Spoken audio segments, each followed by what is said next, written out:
The rise of MTV. The glow in the dark room.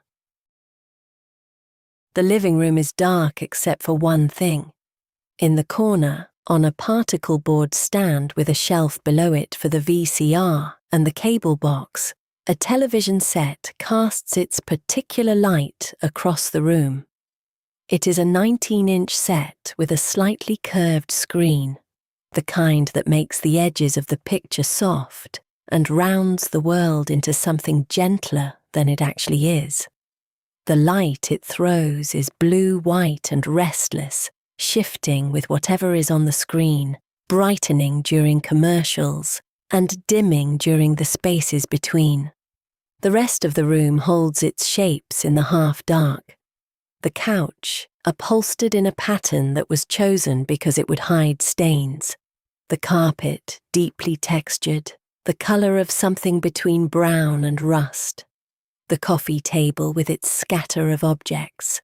A remote control, a magazine face down, a glass with a ring of moisture on the wood beneath it, a lamp that is off, drapes drawn against the street. The cable box sits on top of the VCR below the television. It is a rectangular device, matte black or dark brown, with a row of numbered buttons along the front and a small LED display that shows the channel number in red numerals. When you press a button, it makes a sound, a soft mechanical click, not quite a thunk and not quite a tap, the specific sound of a technology that was new enough to still feel like a small luxury. The cable box is what makes this moment possible. Without cable, without the infrastructure of wire and signal that had been threading its way through American neighborhoods since the 1970s, connecting homes to a distribution system that could carry dozens of channels where the antenna on the roof had carried 3. There would be nothing to click to. The television would show you the networks and nothing else. The news at 6 and the sitcoms and the late-night talk shows, and then the test pattern, and that would be the entire world that the screen contained. The house itself is quiet in the way that houses in suburban America were quiet on weeknight evenings in the early 1980s. The neighborhood outside the drapes is a grid of streets lined with similar houses, ranch-style or split-level, their landscaping neat or slightly neglected, their driveways holding the family car or two, their windows showing the same blue-white glow from the same corner of the same kind of room. This is the America that cable television was built for. The mass of households that existed between the coasts, the communities that the media industries of New York and Los Angeles addressed from a distance, making assumptions about what they wanted and then providing it. Cable changed what the screen contained, and in August of 1981, one of the things it now contained, available on the dial, accessible with a click of that particular mechanical button, was something that had not existed before. Press the button. The LED changes. The static shifts. The MTV logo assembles itself on the screen. Bold, hand-painted looking. The letters slightly irregular. The kind of logo that was designed to suggest that whatever this was, it was not corporate, not formal, not yet entirely sure of its own importance. It looked like something a teenager might have spray-painted on a wall, which was almost certainly intentional. The light in the room changes colour. Something is beginning. The cable revolution. The story of MTV begins not with music, but with wire. Through the 1970s, beneath the surface of American neighborhoods, under the streets and along the utility poles and through the crawl spaces of houses, a new infrastructure was being installed. Cable television systems, which had existed in limited form since the late 1940s, as a way of delivering clearer broadcast signals to communities blocked from antenna reception by mountains or distance, were expanding rapidly into suburban and urban markets, where the motivation was no longer reception quality, but channel quantity. The economics of cable in the 1970s were straightforward. For a monthly fee, typically between $8 and $15, a household received access to a wire that carried not 3 or 4 broadcast channels, but 30 or 40.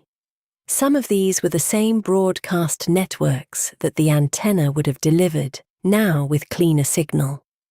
Some were independent local stations from distant cities, brought in by satellite and redistributed. Ted Turner's WTBS Superstation out of Atlanta, carrying old movies and Atlanta Braves baseball and reruns of programs that had run their course on network television.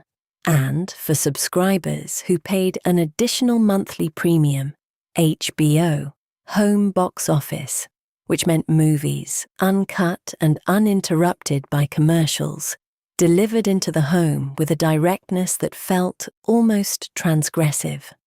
By 1980, roughly 20% of American households subscribed to cable. The figure was growing quickly, driven by suburban expansion into areas where cable companies had secured franchise agreements with local governments and had the economic incentive to lay wire. The demographics of cable adoption were, in these early years, skewed towards suburban and semi-rural communities, places where the infrastructure investment could reach enough households in a compact geography to be economically viable. American cities, with their denser populations, but also their more complex regulatory and logistical environments, were slower to cable up. This geography would matter enormously for what was about to happen. The first audiences for MTV were not the teenagers of New York City and Los Angeles, the media capitals where the music industry was headquartered and where trends were assumed to originate. They were the teenagers of smaller places, suburban New Jersey, secondary cities in the Southeast, medium-sized Midwestern towns. This meant that when MTV's influence on music consumption first became measurable, it became measurable in markets that the music industry had historically paid less attention to, and the results were more surprising because of it. The cable industry in 1980 was in the middle of a transformation from a service business, we deliver your existing channels more clearly, to a content business. We deliver channels that cannot be received any other way. HBO had demonstrated that people would pay specifically for content that cable alone could carry. The question the industry was beginning to ask in its various boardrooms and conference presentations was, what else could cable carry that broadcast television could not? The answer, in almost every serious analysis of the question, involved specialization. Broadcast television, which had to attract the largest possible audience with the smallest possible offense to any part of that audience, was structurally incapable of serving specific interests with specific programming.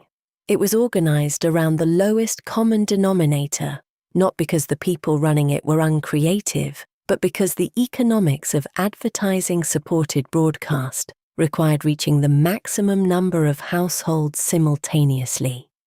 A program that delighted 15% of the audience, while boring or offending the other 85%, was a disaster in broadcast terms. In cable terms, it could be a success if the 15% was large enough in absolute numbers, and if they cared enough to subscribe. Cable could program for a niche. This was its fundamental commercial advantage, and the channels that launched in the late 1970s and early 1980s were explorations of different versions of that advantage.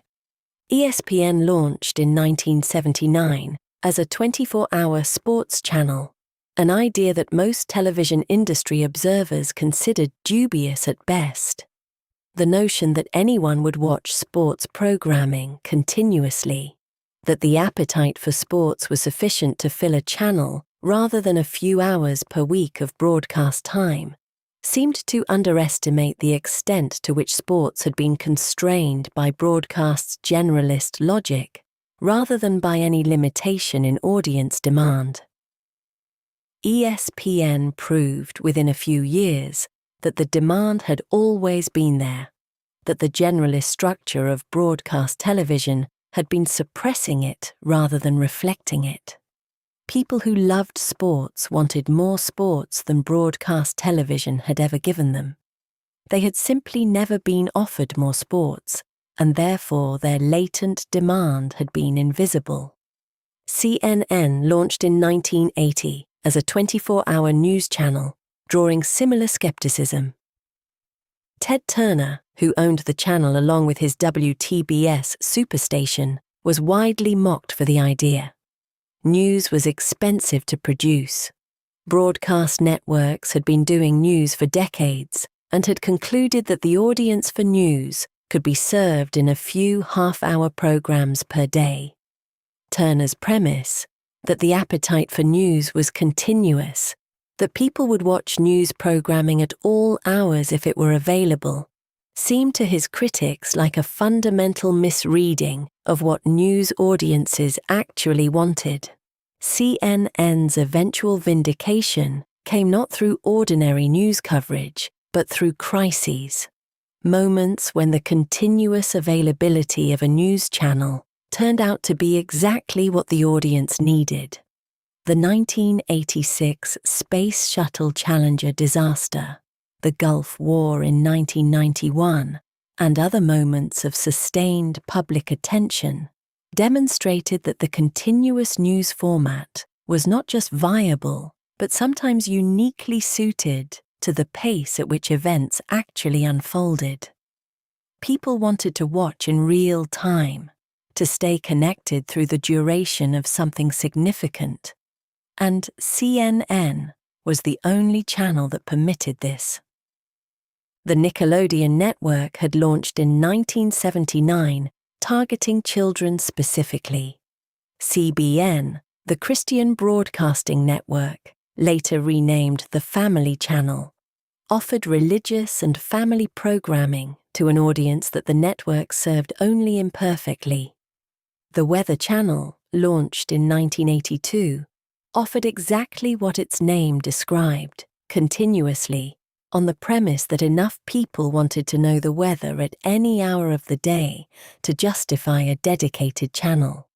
Each of these launches was demonstrating the same thing from a different angle, that American audiences were more interested in specific things than broadcast television had assumed, and that when you gave them a channel organized entirely around their particular interest, they showed up.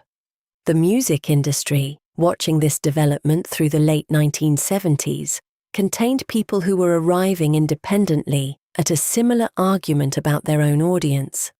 Young people consumed music with an intensity and a specificity that broadcast television had never effectively served. Radio served them, but radio was audio only. It could not show you what the artist looked like, could not give you the visual component that album artwork and concert posters and magazine photographs were already providing in static form. Television reached young music fans, but only occasionally, in variety show formats that mixed music with comedy and drama and celebrity appearances in ways that diluted the musical experience and gave no particular act sustained attention. There was no television equivalent of the FM rock radio station, no channel that was organized entirely around music, that played music continuously, that treated music as the point rather than as one element among many. American Bandstand had been doing something adjacent to this premise since the 1950s, but it was a weekly program, not a channel, and its format, teenagers dancing in a studio as artists performed, was constrained in ways that limited what it could show and who it could show. The argument, when someone finally made it with sufficient force and found sufficient backing, would produce something new. The argument was, build the music equivalent of ESPN, give it a satellite transponder and a cable distribution deal, and staff it with young people who understood the audience. Put it on the air and let it run, 24 hours a day, 7 days a week, nothing but music. See what happens. What happened would take years to fully understand, but the outlines were visible within months of the launch. The birth of MTV. The executive most directly responsible for translating the cable industry's emerging logic into a music channel was Robert Pittman, who in 1980 was 26 years old and had already spent several years as a successful radio programmer.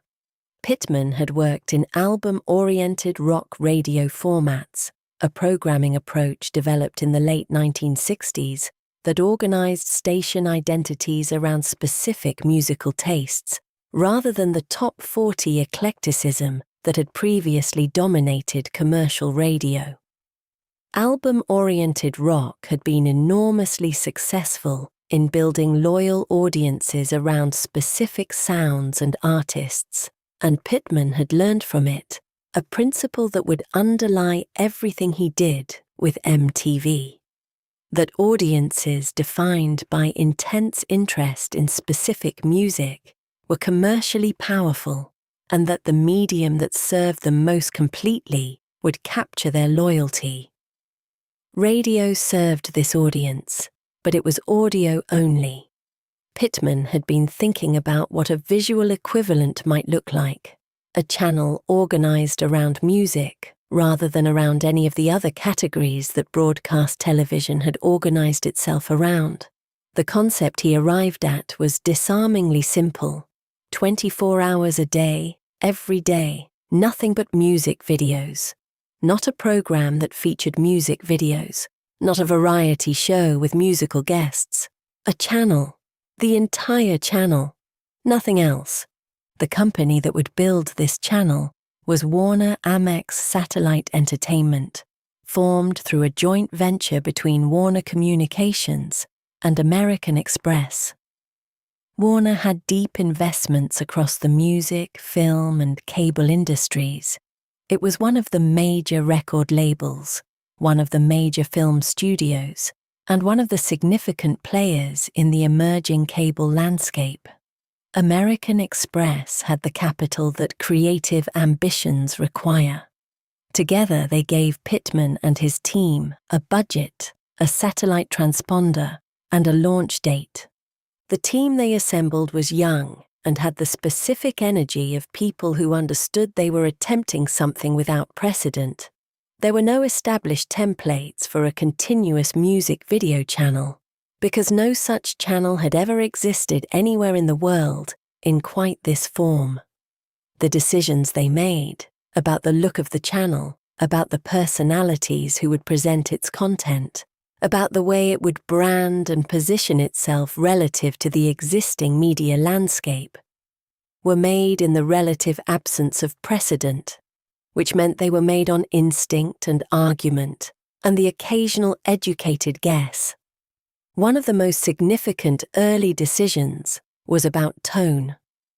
The channel was not going to feel corporate. It was not going to feel like a broadcast network, polished, distant, managed from above by invisible executives whose taste shaped everything without their presence ever being felt.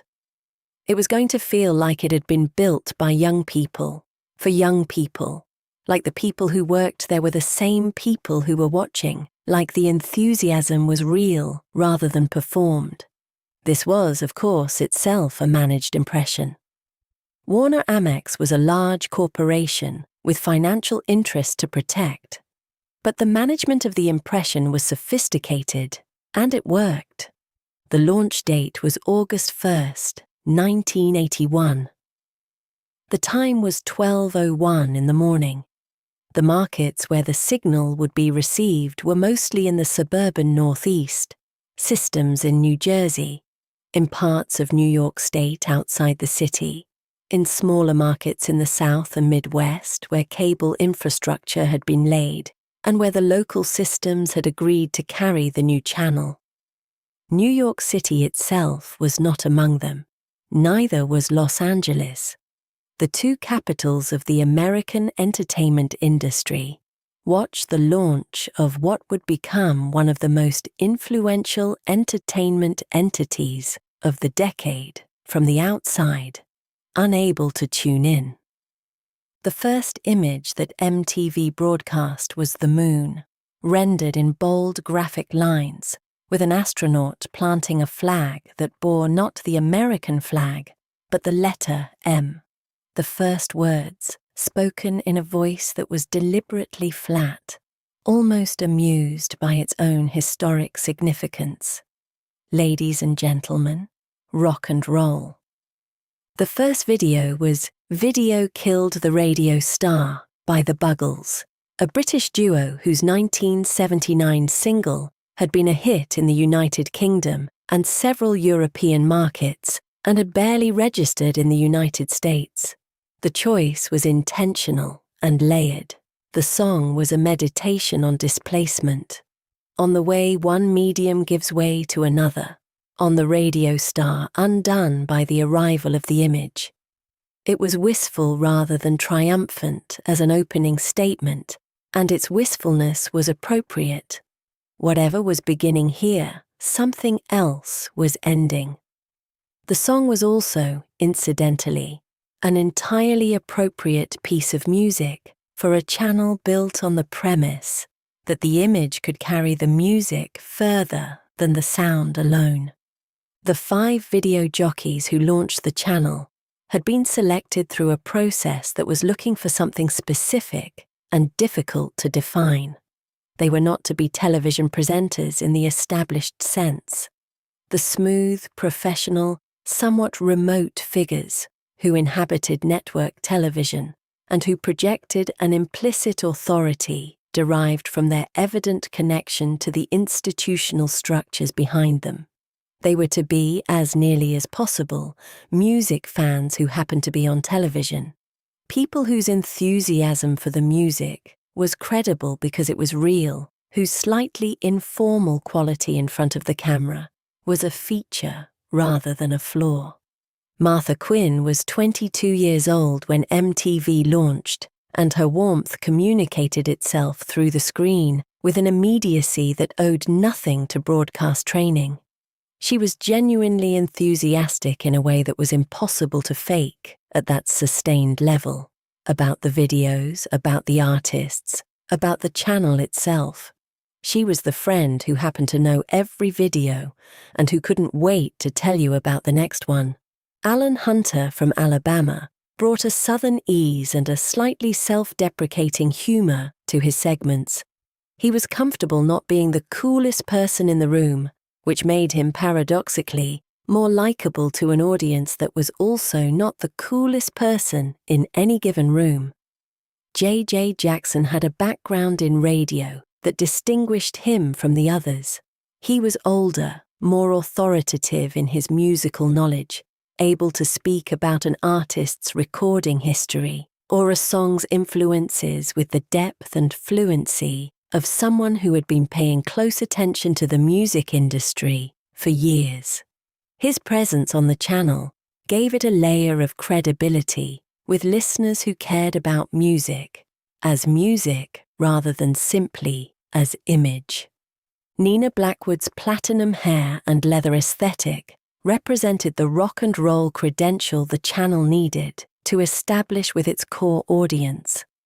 She looked like someone who went to concerts, who owned the records, who belonged to the culture the channel was claiming to represent.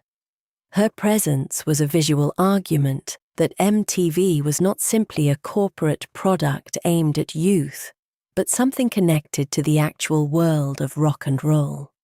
Mark Goodman's natural ease in front of the camera, developed through years in radio, made the transition from audio to visual performance look effortless. He could make even the most routine video introduction feel like a moment of genuine engagement, which was a specific and valuable skill in a format that required hundreds of introductions per day.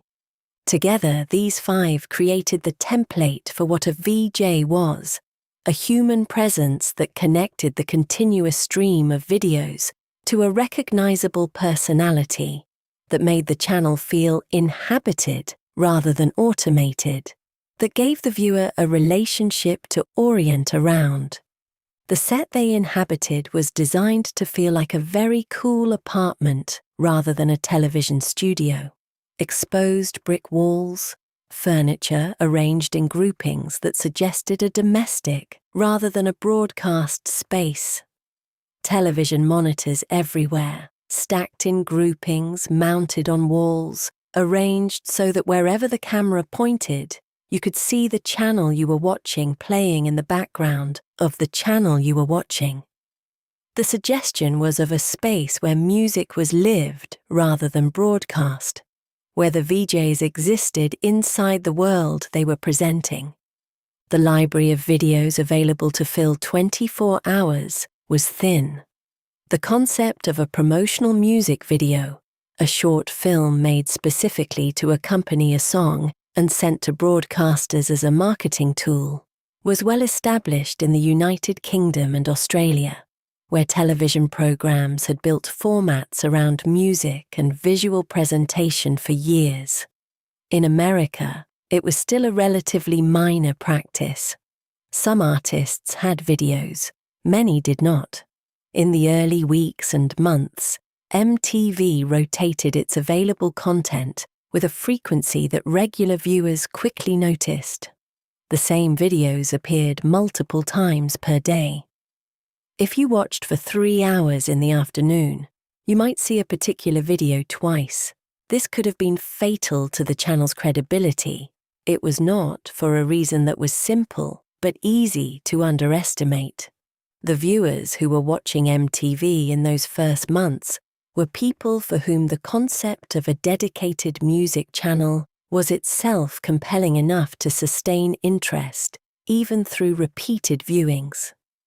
They were not watching MTV instead of watching something better. They were watching MTV because it was the only place on their television where this particular thing was happening, where the music they cared about was being given its own space, its own continuous time, its own visual form, and with each week, the library grew. The record labels, initially skeptical about investing in video production for a channel available only in limited markets, began to see evidence of what MTV could do for an artist's sales. The evidence was significant and, for an industry accustomed to thinking in terms of radio promotion and touring, somewhat bewildering. Artists whose videos were in MTV rotation were selling records in the communities that could receive the channel at rates that radio airplay and touring schedules could not explain. By 1983, the anecdotal evidence had accumulated into something that demanded a response. Labels were producing videos as a standard component of commercial album releases. Budgets were rising. The promotional logic of MTV airplay was being factored into marketing plans as a primary rather than supplementary consideration. The channel that had launched with a thin library of available content was now the destination for a significant and growing flow of production investment from across the music industry. It had demonstrated its premise that young Americans wanted a television channel organized entirely around their music. The only question now was what they would do with it. The visual music era. The music video, as MTV encountered it in 1981, was a form in early development, understood by the people making it as primarily a promotional tool, a way of introducing an artist to audiences who had not yet seen them perform. a visual calling card sent ahead of a touring schedule or a radio campaign. What it became over the following decade was considerably more than that. The British and European artists who dominated MTV's early years had grown up in a media environment that treated the music video as a creative form in its own right. British television programmes, Top of the Pops, The Old Grey Whistle Test, Ready Steady Go in an earlier era, had been pairing music with visual presentation for years. Art schools in London and Manchester and Glasgow had been producing graduates who understood image making, who had ideas about the relationship between sound and vision, who arrived at the music video with genuine aesthetic ambitions rather than simply promotional ones. The result was a body of work that used the specific conditions of the form as creative constraints that generated specific visual possibilities. A music video was not a short film in the conventional sense, because the sound drove the image rather than the reverse. The visual cutting was synchronized to the music's rhythmic structure. The emotional arc of the images had to follow or complement the emotional arc of the song. It was not a concert performance document, because the visual logic did not have to correspond to the physical reality of playing instruments in a given space. It was its own thing, a hybrid that borrowed from cinema and from advertising and from documentary photography and from fine art, and the artists and directors who understood this earliest did the most interesting work. Duran Duran's videos, made with film budgets and shot in locations whose visual richness was integral to their effect, established an early model for what the music video could aspire to.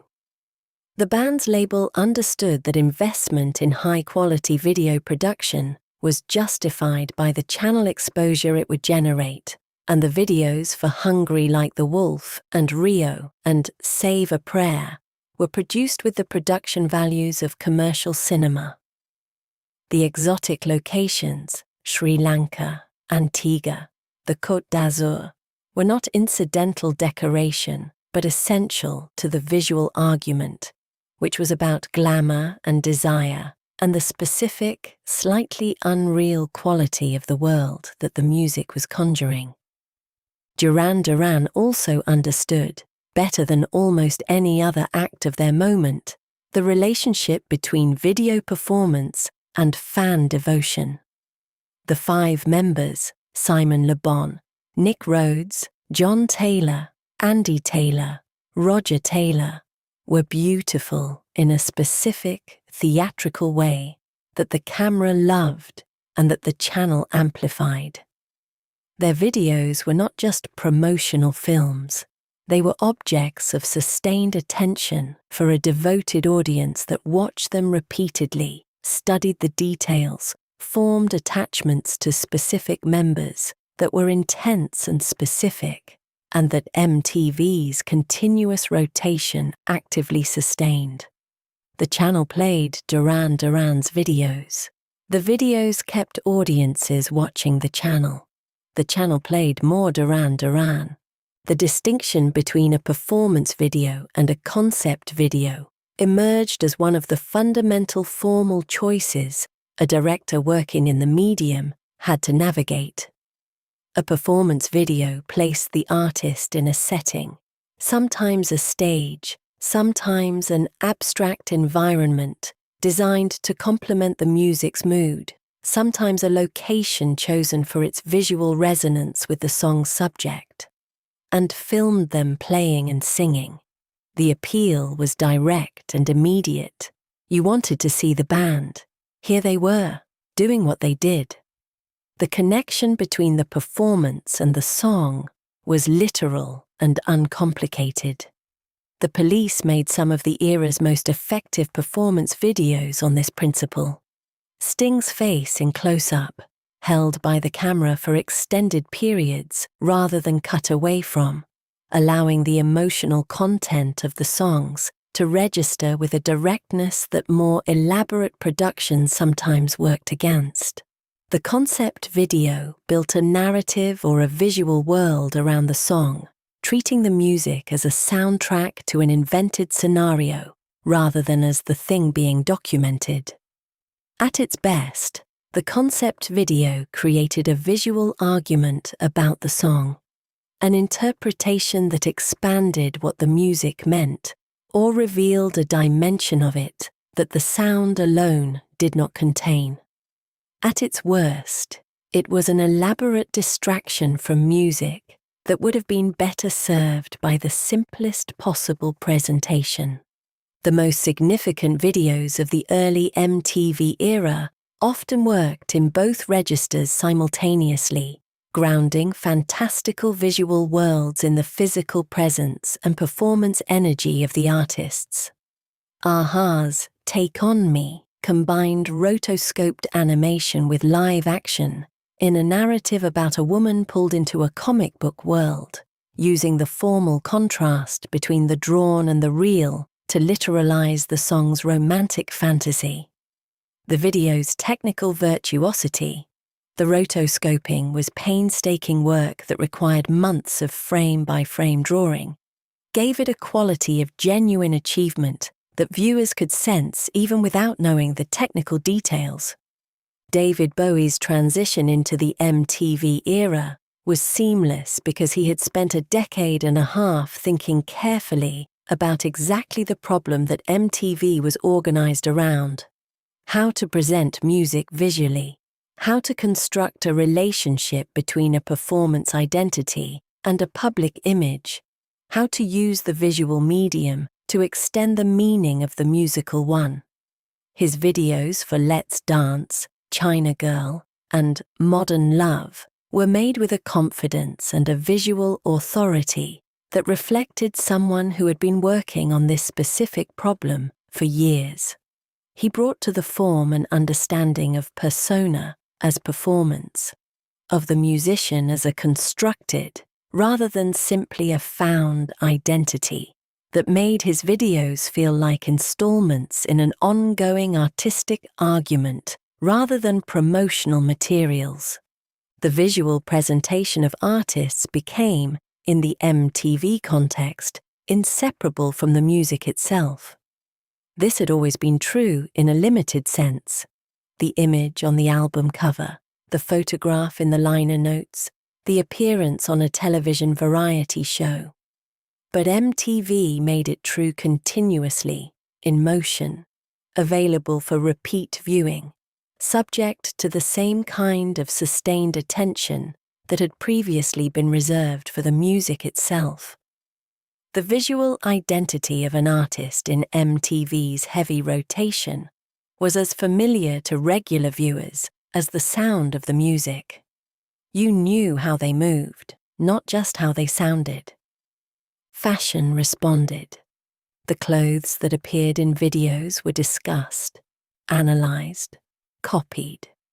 The choices that artists and their stylists made about silhouette and color and accessory were understood by viewers as statements about the music, about the artist's relationship to the culture, about what was and was not meant by the sound. Adam Ant's military jackets and tribal face paint, developed from his engagement with historical military costume and Burundi tribal drumming, arrived on MTV and were instantly visible in high school hallways. Cyndi Lauper's thrift store maximalism, the mismatched layers, the brightly colored hair, the accessories accumulated from what appeared to be every era simultaneously, was a visual statement about feminine individuality and defiance that resonated powerfully with young women who were looking for models of self-expression that were not organized around conventional attractiveness. The neon palette of mid-decade MTV pop, the electric pinks and greens and blues that seemed to carry their own internal light, was partly a function of what registered well on the cathode ray screens of the period, whose color reproduction favored saturation and brightness. It was also a genuine aesthetic choice, a way of making the visual world of the video feel heightened and vivid, more intense than ordinary life, operating at the elevated emotional temperature of the music itself. The tribal identification that music had always enabled. The sense that your taste in music announced your membership in a particular community. That the bands on your t-shirt and the records in your collection were declarations of who you were and where you belonged, was amplified by the visual specificity that MTV provided. To be a fan of The Cure in 1984 was not only to know their music, but to know their look. The black clothes, the teased and disheveled hair, Robert Smith's smeared lipstick, the visual language of a sensibility that was simultaneously romantic and morbid, that took its emotional temperatures very seriously. To be a fan of Van Halen was to know the striped guitars and the spandex and the particular physical exuberance of David Lee Roth's stage presence, captured in videos with an energy that the audio recordings alone could not quite convey. These visual identities were now available to anyone with cable, continuously, repeatedly, in motion. Peter Gabriel's Sledgehammer, made by Aardman Animations using stop-motion techniques that required months of painstaking frame-by-frame work, placed Gabriel's face at the center of a continuously transforming visual world. Fruit, model trains, clay figures, animated sequences that changed with each beat of the music. The video won 9 MTV Video Music Awards in 1987, a record that still stands because it represented what the form could achieve at its most ambitious. It was a video that rewarded repeated viewing, that continued to reveal new details in its densely packed imagery, that treated the 4-minute duration as a space for genuine visual invention rather than simply a promotional obligation. The directors who made these videos were, in many cases, young filmmakers who had not yet found their way into feature production. David Fincher made videos for Madonna and for Paula Abdul and for Aerosmith before directing Seven and Fight Club and The Social Network. Spike Jonze made videos for Weezer and Daft Punk and Björk before directing Being John Malkovich and Eternal Sunshine of the Spotless Mind. Michel Gondry, whose feature films were as visually inventive as anything in contemporary cinema, developed his entire visual vocabulary through music videos in the 1990s. These were not people who were waiting for permission to make films.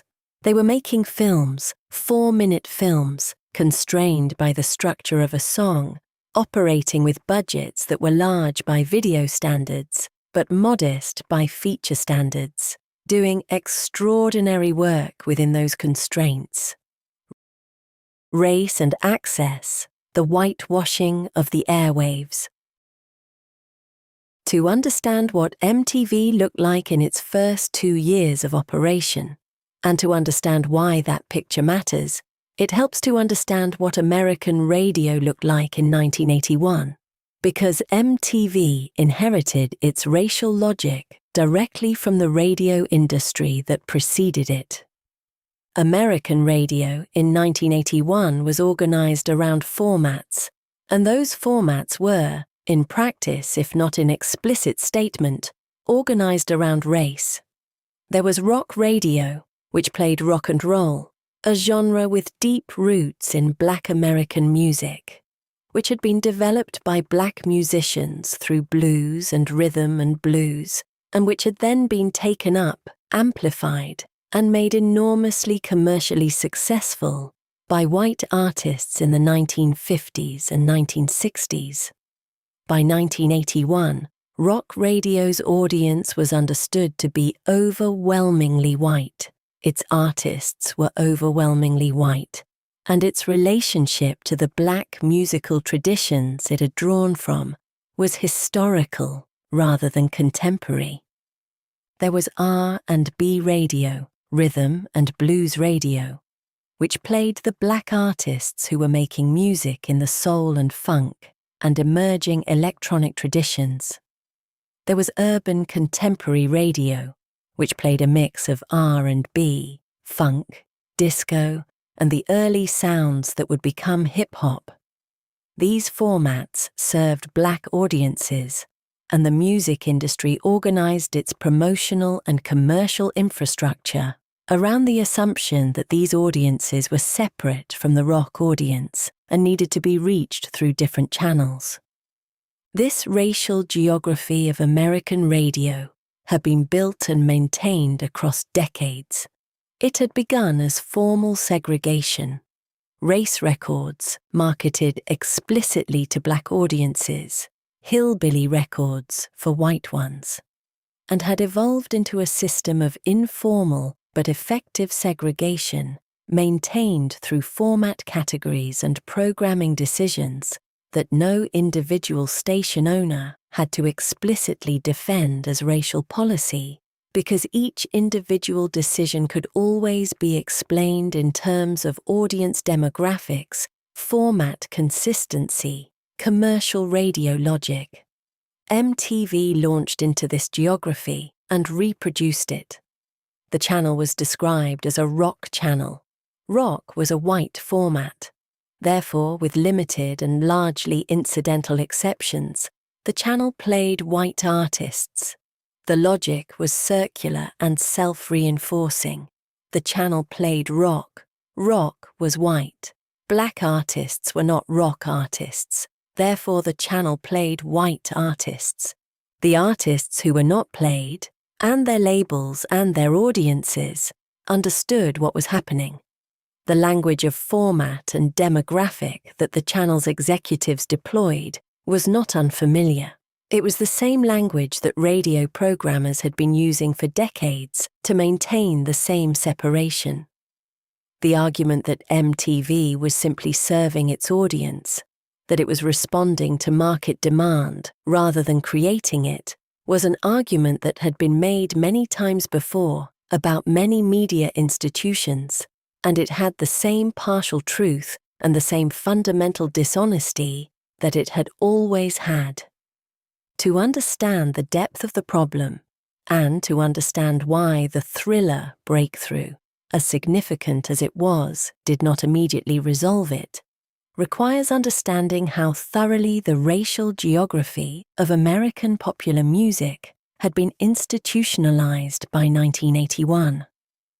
The music industry's segregated structure was not an anomaly or an oversight. It was a system built deliberately across decades that served the economic and social interests of white artists and white industry figures while limiting the commercial opportunities available to black musicians, producers, and executives. The history of this system is long, and its outlines are familiar to anyone who has studied American music. The race records of the 1920s and 1930s, records marketed explicitly to black audiences, recorded by black artists, distributed through channels that did not overlap with the mainstream white music market, were one expression of it.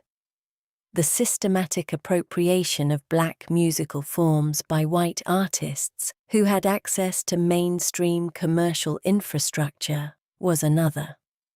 When rock and roll emerged in the early 1950s, built directly on the rhythm and blues that black musicians had been developing for years, the industry's response was to present white versions of black records to white audiences, rooting the commercial benefits of the form's innovations away from the people who had created it. By the late 1950s and into the 1960s, the civil rights movement was challenging the legal structures of racial segregation in American life, and some of those challenges had commercial music industry implications. The integration of venues, the gradual breakdown of the most explicit forms of market segregation. These were real changes, driven by real pressure and real sacrifice. But the informal structures of the industry, the format categories, the promotional channels, the assumptions embedded in how radio stations were programmed and how records were marketed, proved more durable than the legal ones. The format categories that organized American radio in the 1970s and into the 1980s were simultaneously descriptive and prescriptive. They described what had been commercially successful in a given format context. They also prescribed what would be considered for airplay in that context, effectively creating self-fulfilling prophecies.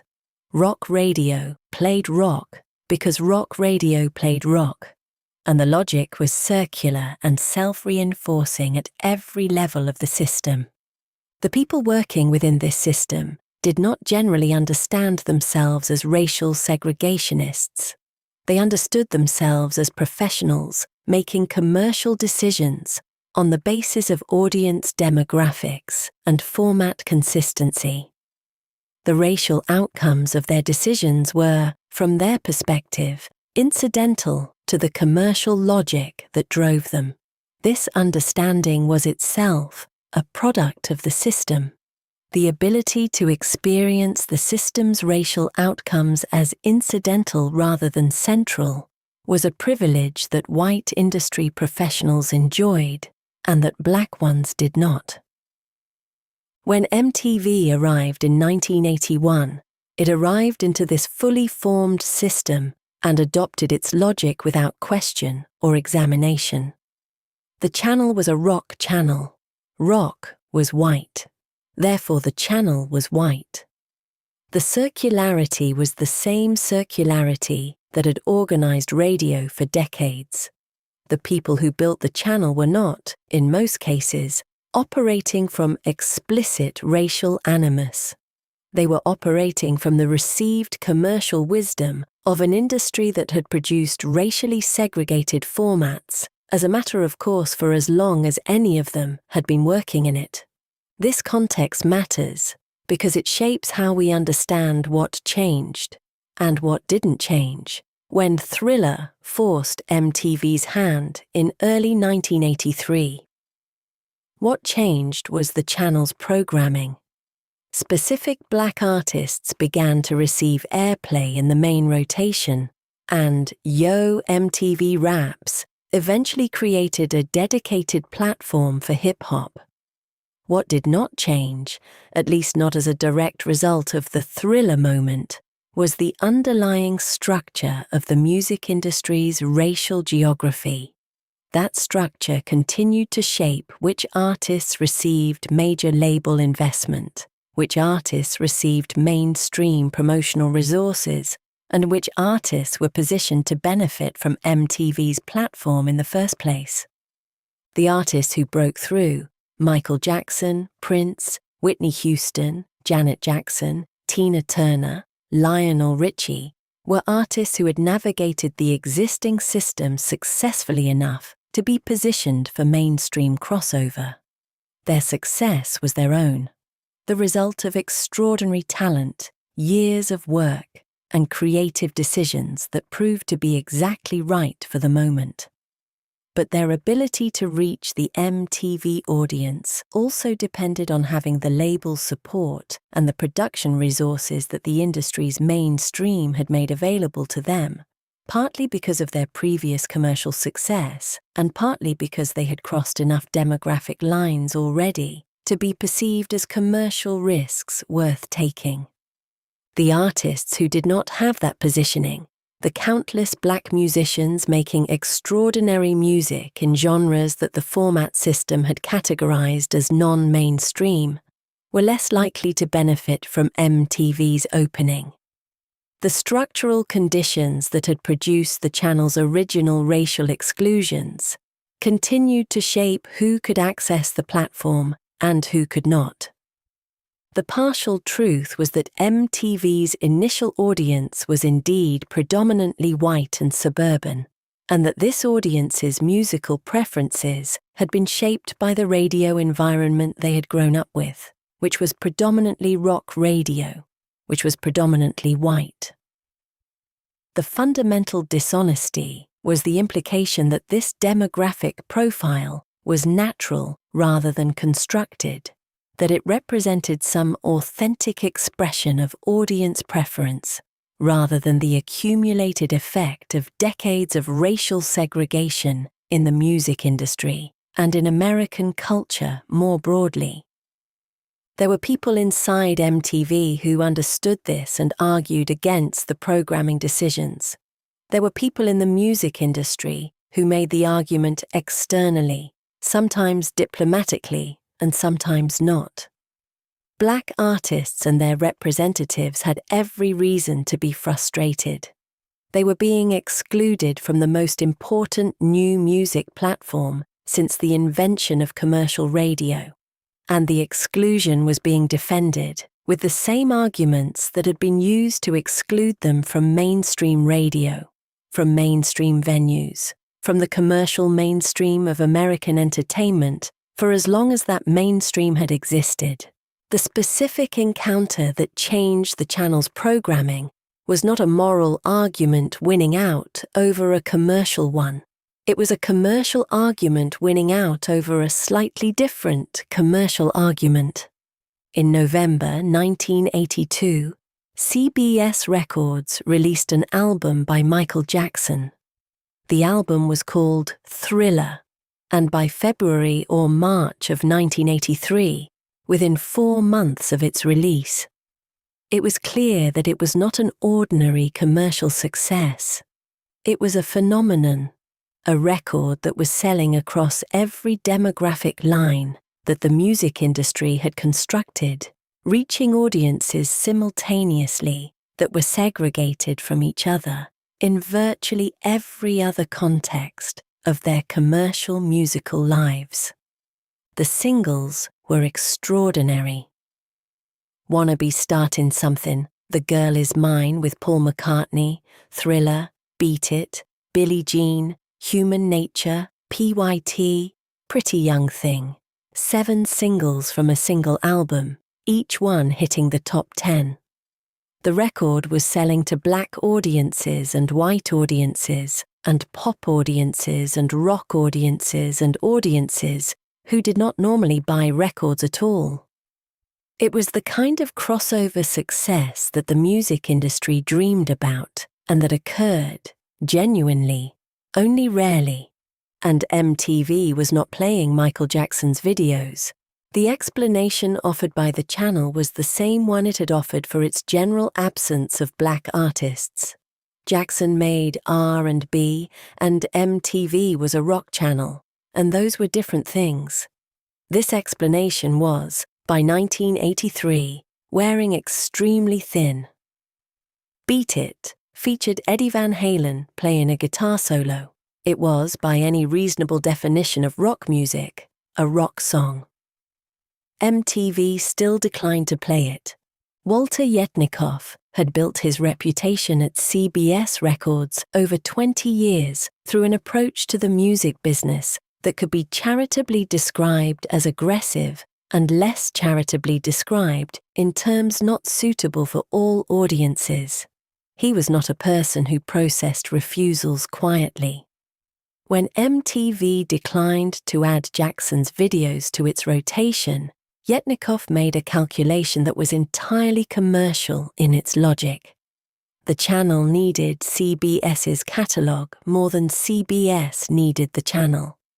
CBS Records had an enormous library of major artists. If MTV lost access to that library, or simply if the threat of losing access to that library was credible, the channel faced a real problem.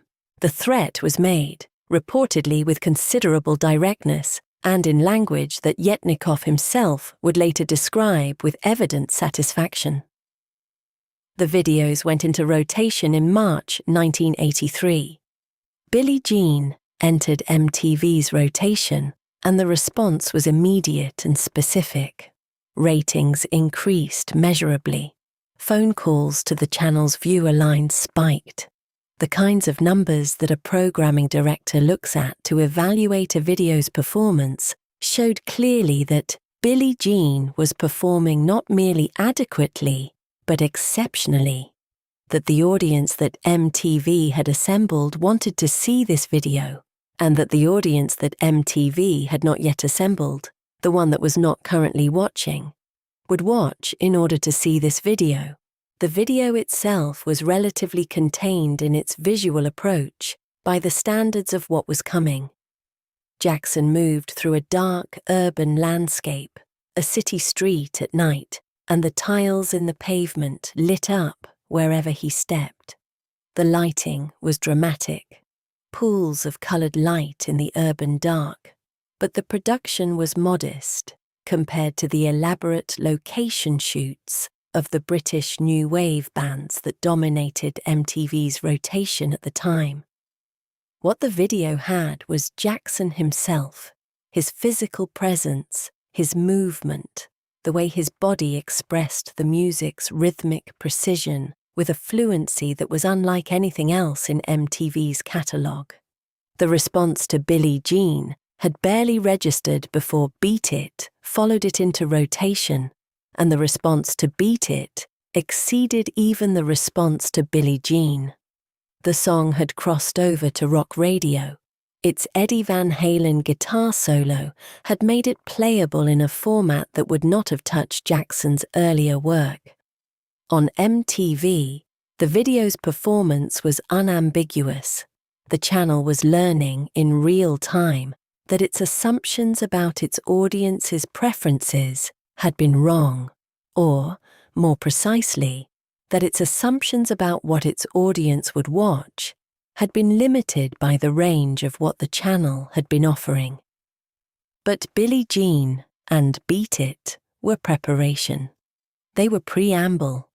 What was coming was the video for the album's title track, and it was unlike anything the music video form had yet produced.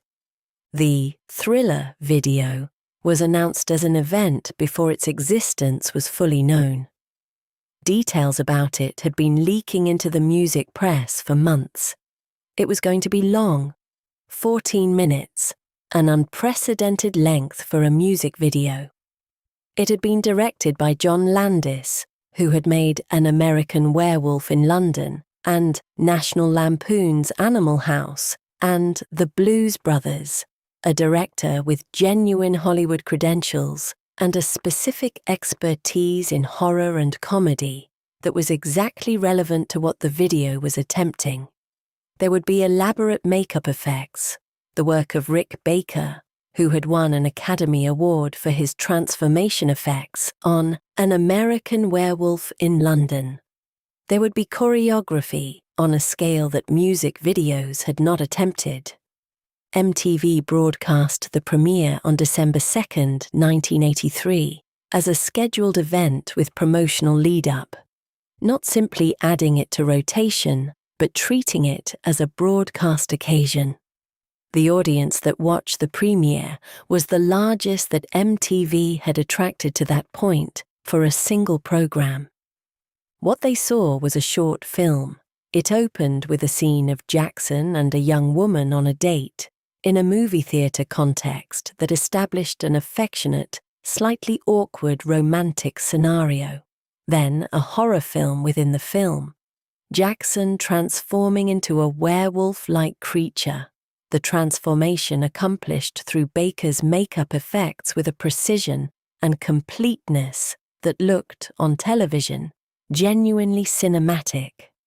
Then the classic horror scenario overturned, the dead rising from their graves, the threat becoming the choreography.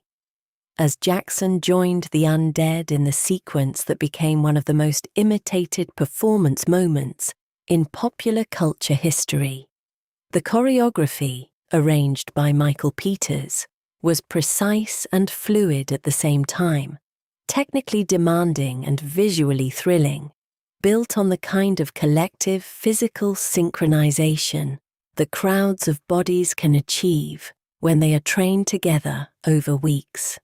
Vincent Price's spoken narration, recorded for the occasion, gave the video a literary quality that music videos had not previously attempted. Price's voice, its specific quality of cultured menace, its ability to make horror feel campy and camp feel genuinely unsettling, worked on the video's final moments in ways that the music alone could not have achieved. The Thriller video changed what the music video was understood to be.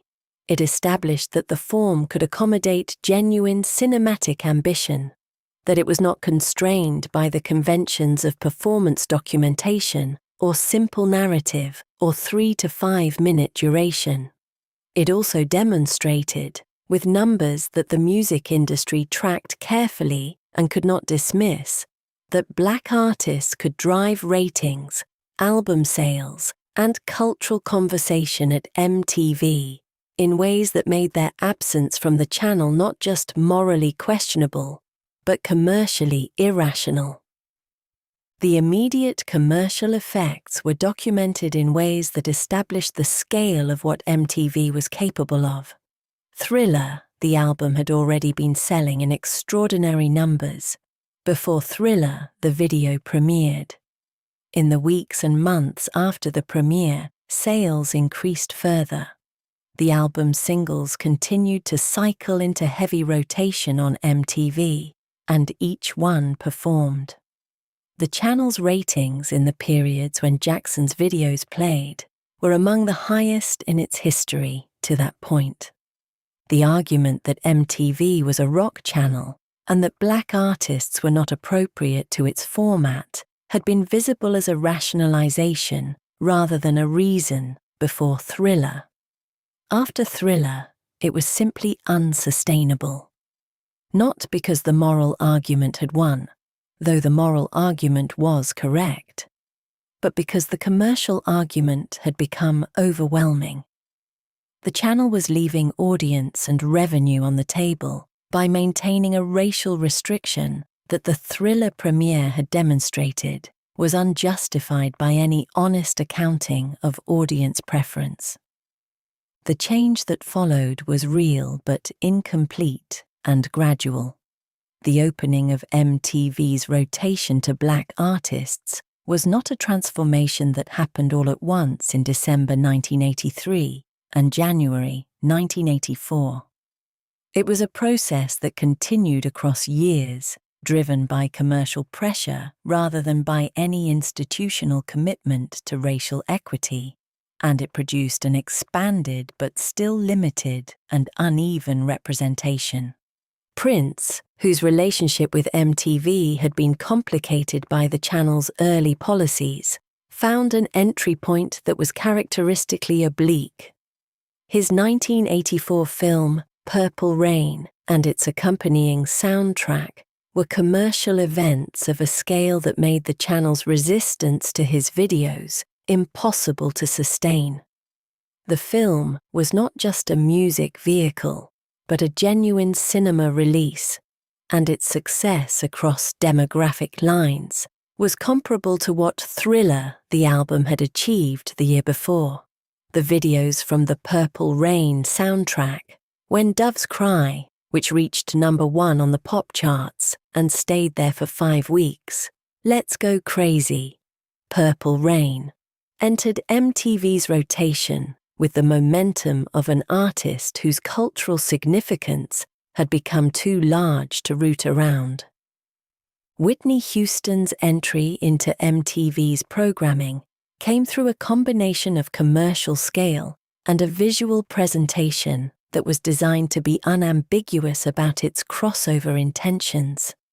Her debut album, released in 1985, produced 3 #1 pop singles: Saving All My Love for You, How Will I Know, and Greatest Love of All. The videos for these songs were polished and produced with mainstream pop aesthetics that left nothing in the visual presentation that could be categorized as R&B or urban rather than pop. The commercial results validated the strategy.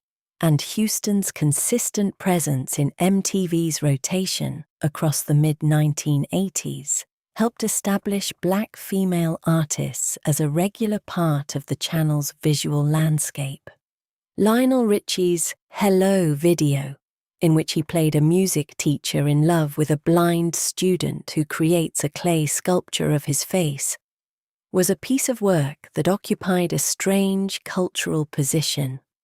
The video was, on its surface, melodramatic to the point of self-parody, but the song itself was so precisely constructed, the melody so exactly right for the emotional content it was carrying, that the melodrama was somehow carried through. Hello went into MTV's rotation and stayed there for months, becoming one of the most played videos of 1984 and helping establish that Black male artists, in the tradition of adult contemporary pop, had an audience on the channel. Tina Turner's story and its specific intersection with the MTV moment was one of the most remarkable of the decade. She had been one of the most powerful live performers of the 1960s and 1970s, recording and touring with Ike Turner in a professional and personal partnership that had been one of the central stories of abuse and survival in the history of popular music. After leaving that relationship, she had spent years rebuilding a career that the industry had largely written off. At 44 years old in 1984, she released What's Love Got to Do With It and became more famous than she had ever been. The video placed her on city streets, moving through an urban landscape with a directness and a certainty that was inseparable from what the song was saying. She was free, visibly, physically, in every frame of every shot.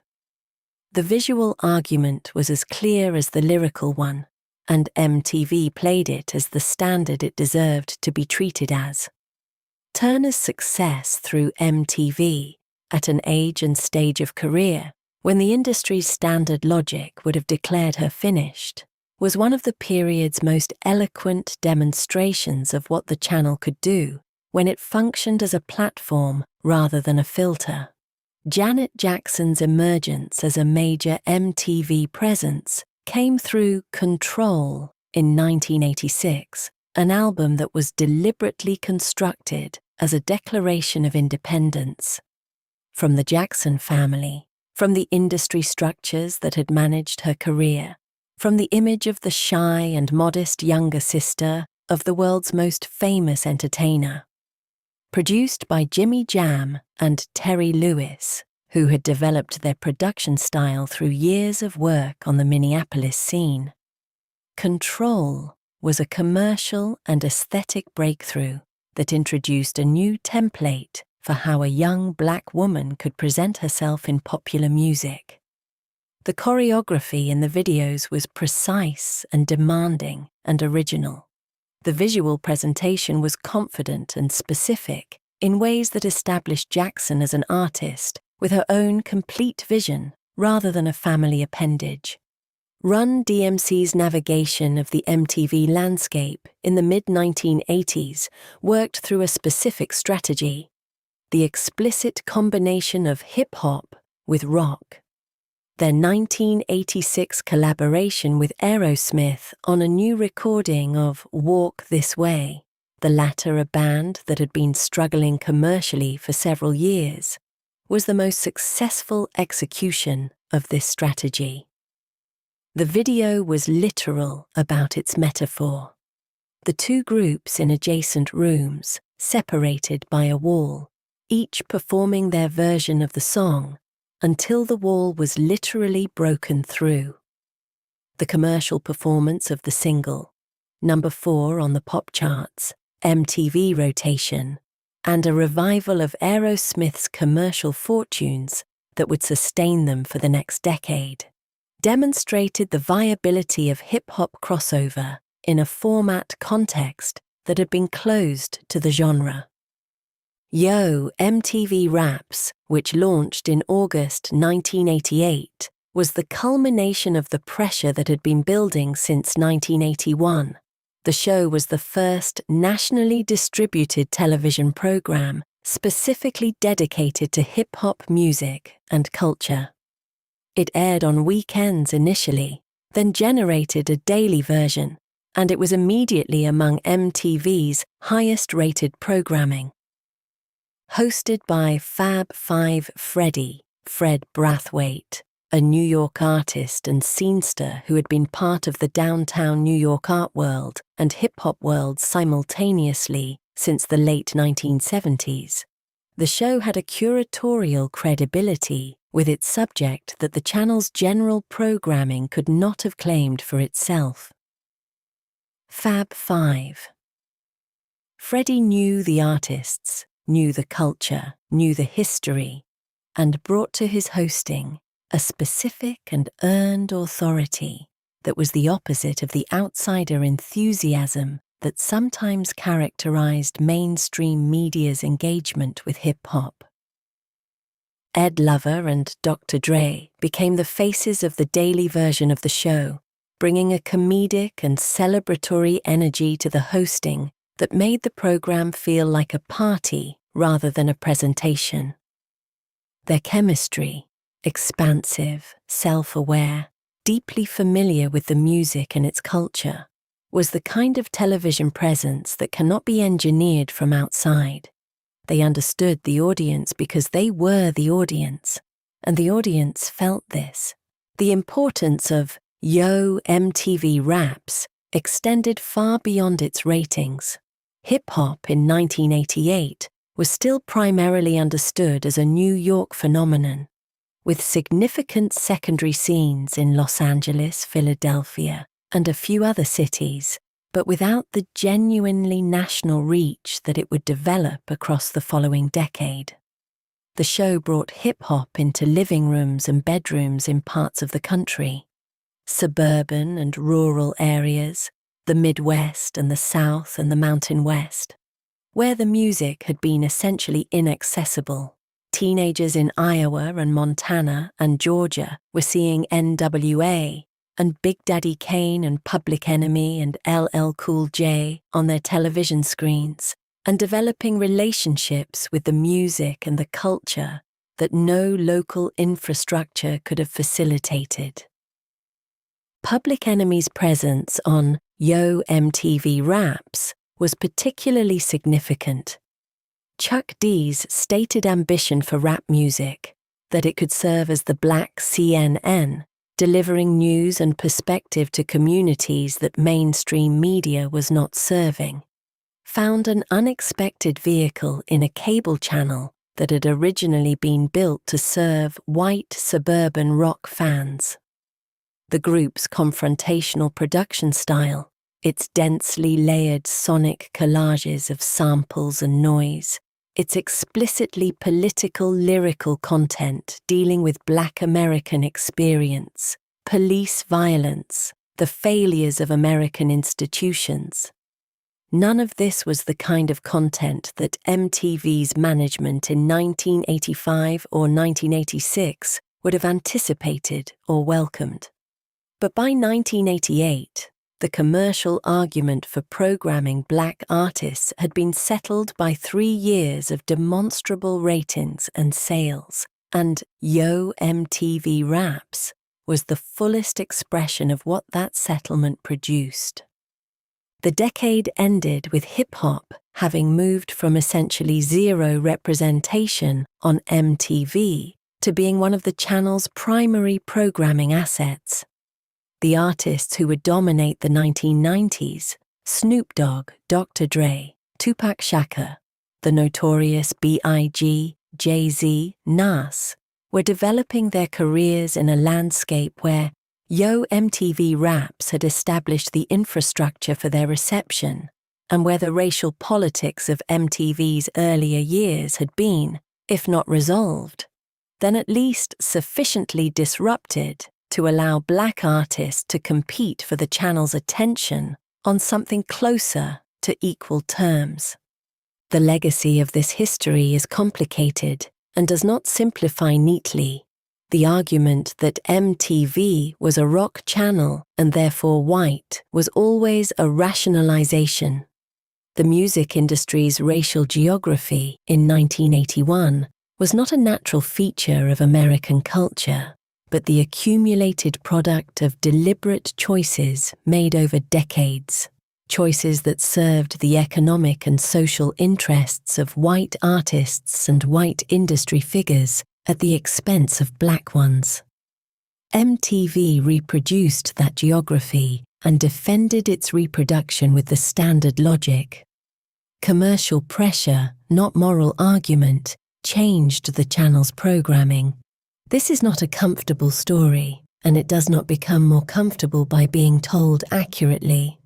But the fuller story also includes the moment when the pressure worked and what followed it. Thriller and the videos that came in its wake. Yo, MTV Raps, and the national platform it created for a culture that the rest of American media was still treating as a marginal phenomenon.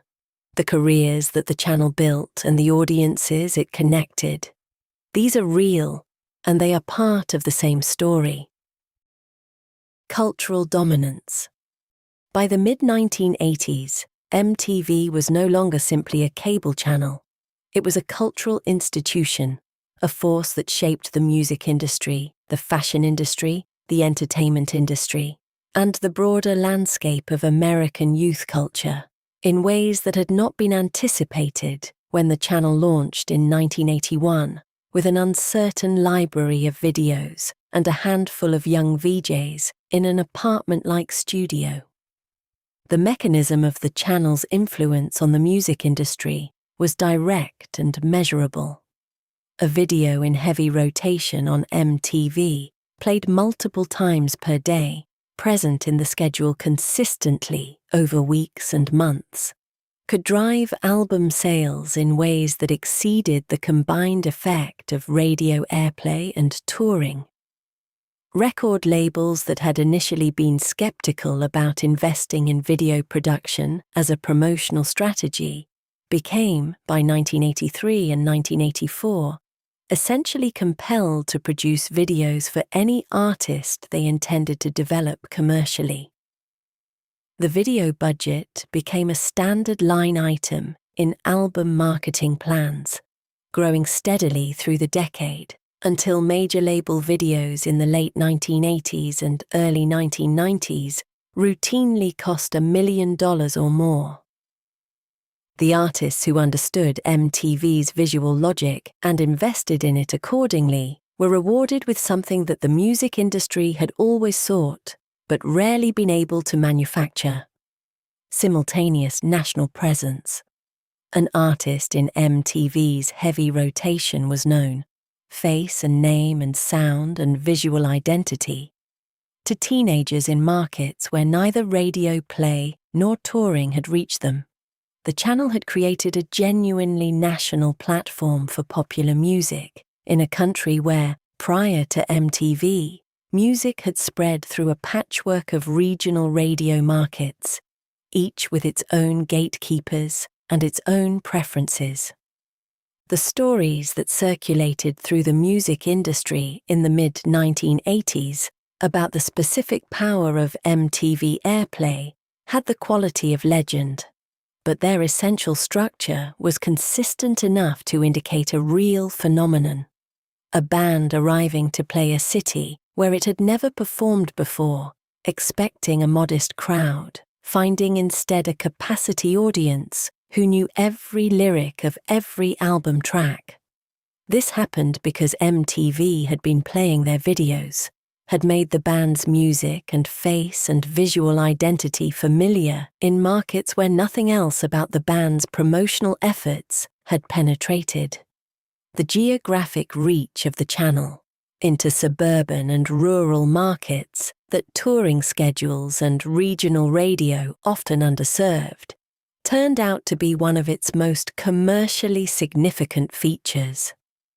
The concert industry changed in measurable ways as a result. Bands that could demonstrate MTV presence found that their touring drawing power expanded significantly beyond what previous metrics of popularity would have predicted. Venues that had been booking acts based on radio chart performance and previous touring history were discovering that MTV rotation was a better predictor of audience demand than either. The live music infrastructure, promoters, venue operators, ticketing companies began treating MTV airplay as a primary indicator in ways that reshaped how acts were booked and priced. Madonna's use of the channel across the decade demonstrated more completely than any other single example what was possible when an artist understood the visual medium and committed to it fully. Her videos were not promotional materials in the conventional sense. They were arguments, cultural provocations designed to generate the kind of controversy that produces attention, and attention was what the channel ran on. Material Girl, released in 1985, placed her in explicit visual dialogue with Marilyn Monroe's "Diamonds Are a Girl's Best Friend" number from Gentlemen Prefer Blondes. The comparison was deliberately complex. Madonna was inhabiting the Monroe persona, performing its codes of femininity and material desire, while the video's framing made clear that the performer was distinct from the performance. The cultural conversation that Material Girl generated about female desire, about the relationship between image and substance, about what it meant for a woman to perform sexuality knowingly rather than simply to be sexualized, was exactly the kind of conversation that extended a video's cultural life beyond its time in rotation. Papa Don't Preach, in 1986, dealt with teenage pregnancy and the decision to keep the baby. The video was visually straightforward. Madonna in simple clothes, a father-daughter relationship depicted with genuine emotional weight. But the lyrical content was specific enough about a subject that American popular culture generally avoided treating directly that it generated responses from both sides of the abortion debate, each claiming that the song supported their position. Whether Madonna intended the ambiguity was a question that the conversation itself answered. Intended ambiguity is still intention. The video entered heavy rotation, and the debate it generated brought viewers to the channel specifically to see what the controversy was about. Like a Prayer, in 1989, was the most complex and deliberately provocative of Madonna's videos. The imagery combined Catholic iconography, burning crosses, a black saint statue coming to life, Madonna receiving stigmata, with an interracial romance and imagery of racial violence and redemption. The video premiered with a Pepsi commercial that used a different version of the song. Pepsi dropped the sponsorship within days of the video's release. The Vatican issued a formal condemnation.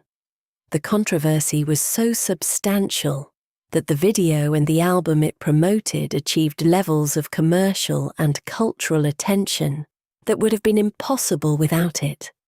This was not simply a cynical calculation. The video was genuinely attempting something, a synthesis of sexuality and spirituality, a meditation on race and redemption in American Christianity, a visual essay about the specific emotional textures of Catholic devotion. Whether it succeeded was a matter of genuine debate, but the attempt was real, and the conversation it generated was proportionate to the ambition of the attempt.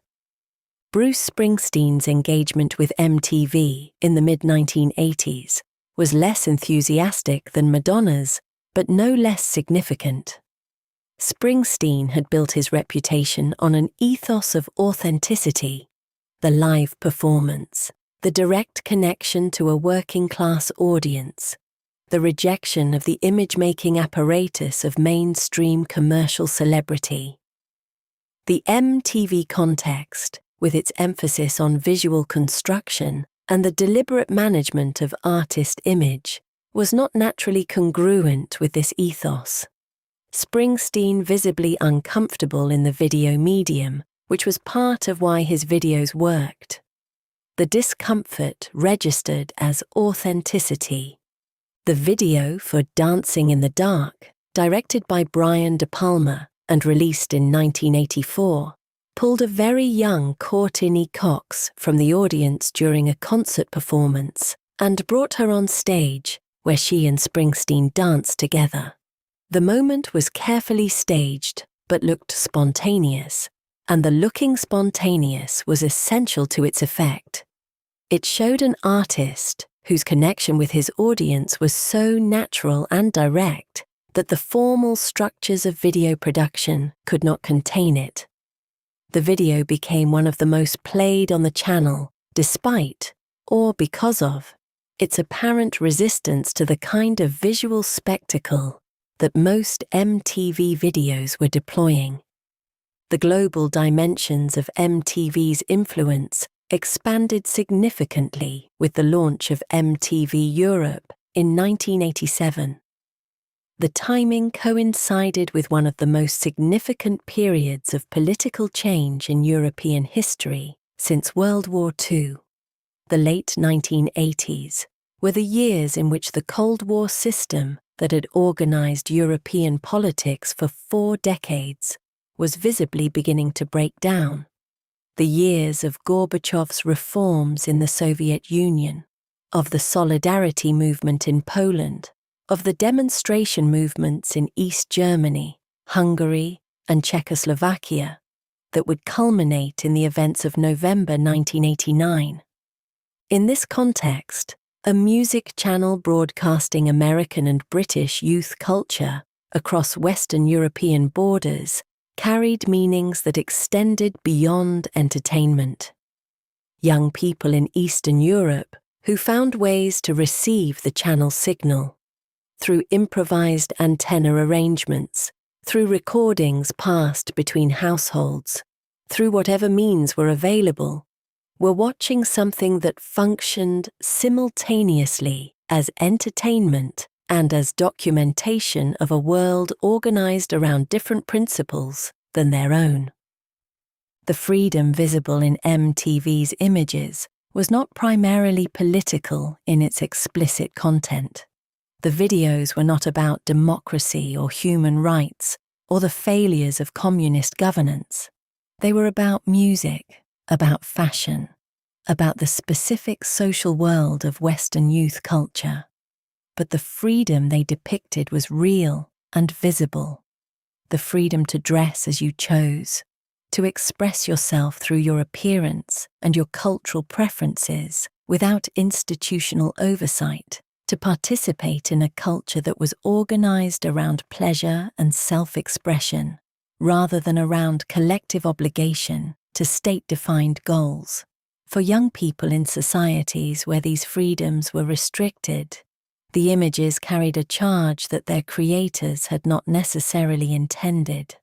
The accounts of young Eastern Europeans who lived through the period of MTV's availability before 1989 and who described the role of Western music and television in how they understood what was possible form a consistent pattern. The music and the images did not cause the political changes of 1989. Those had deep structural causes in the economic and political contradictions of the Soviet bloc.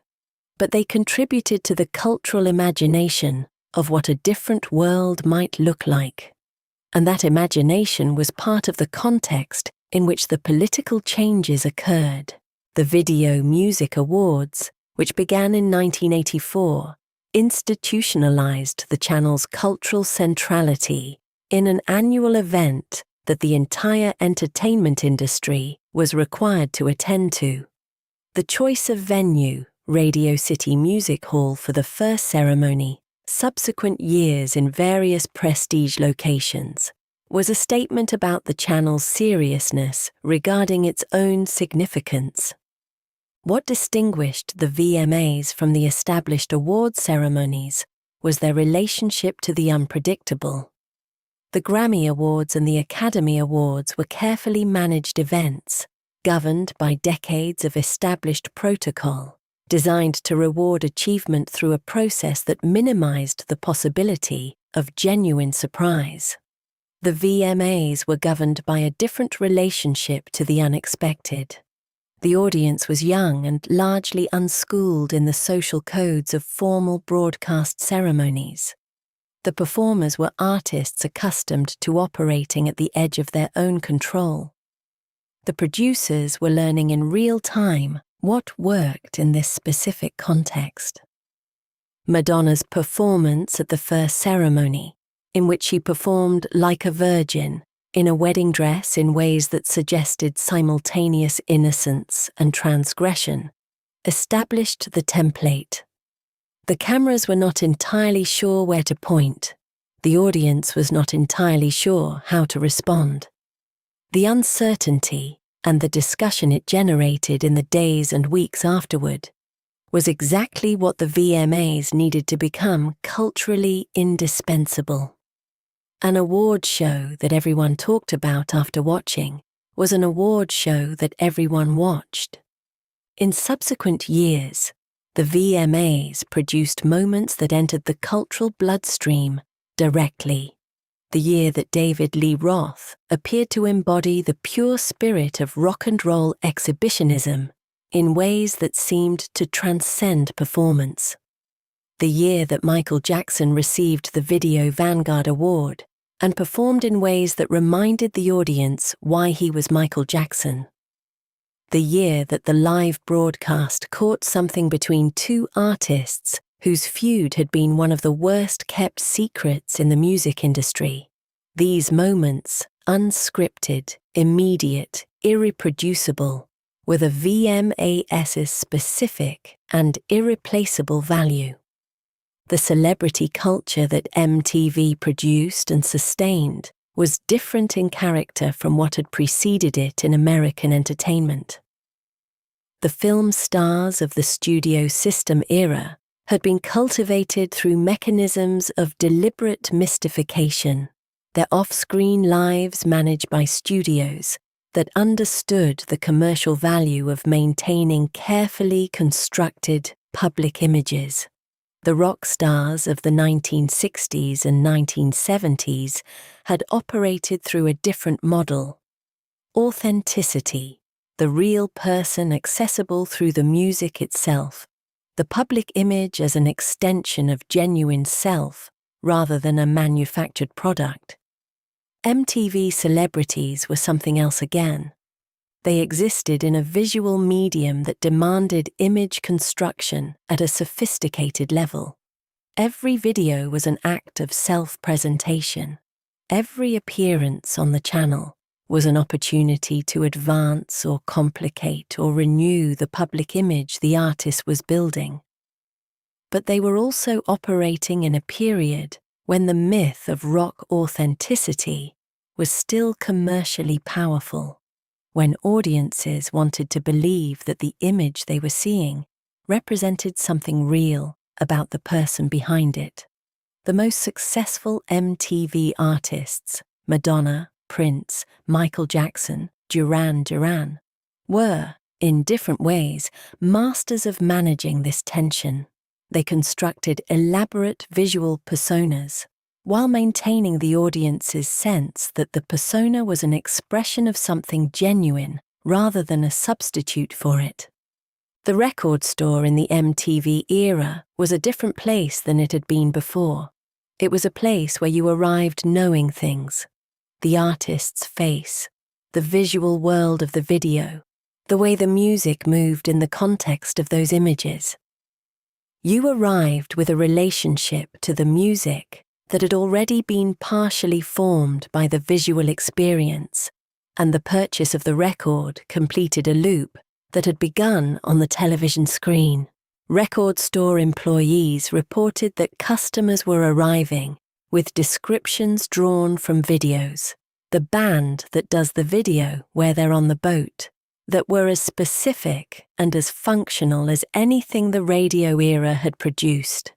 The teenage bedroom, with MTV playing on the small television in the corner, was a social space in miniature, a place where identity was tried on and adjusted and consolidated, where the music and the images on the screen provided the raw material for the self-making that was adolescence's primary project. The relationship between a teenager in 1985 and the artist they saw on MTV was different in kind from the relationship their parents had developed with musicians through radio, because it included visual information that radio could not carry. You knew how these people moved. You knew what they wore. You had some sense, however constructed and mediated, of who they were as people rather than simply as voices. The parasocial intimacy this created was, for many viewers, more intense than anything radio had produced. The broader entertainment industry absorbed MTV's lessons in ways that reshaped television broadly. The idea that a channel could be organized around the specific preferences of a specific demographic, could speak directly to young people without the mediation of institutional authority, influenced how television networks thought about their own programming. Youth-oriented programming proliferated across the dial. The assumption that young people were a distinct audience with distinct preferences, capable of sustaining dedicated programming rather than simply receiving the programming designed for their parents, was a shift in how the television industry understood itself. The music industry was the most immediately and comprehensively transformed. The visual component of an artist's presentation became as important as the sonic one. Stylists and visual directors became essential members of the teams around major artists.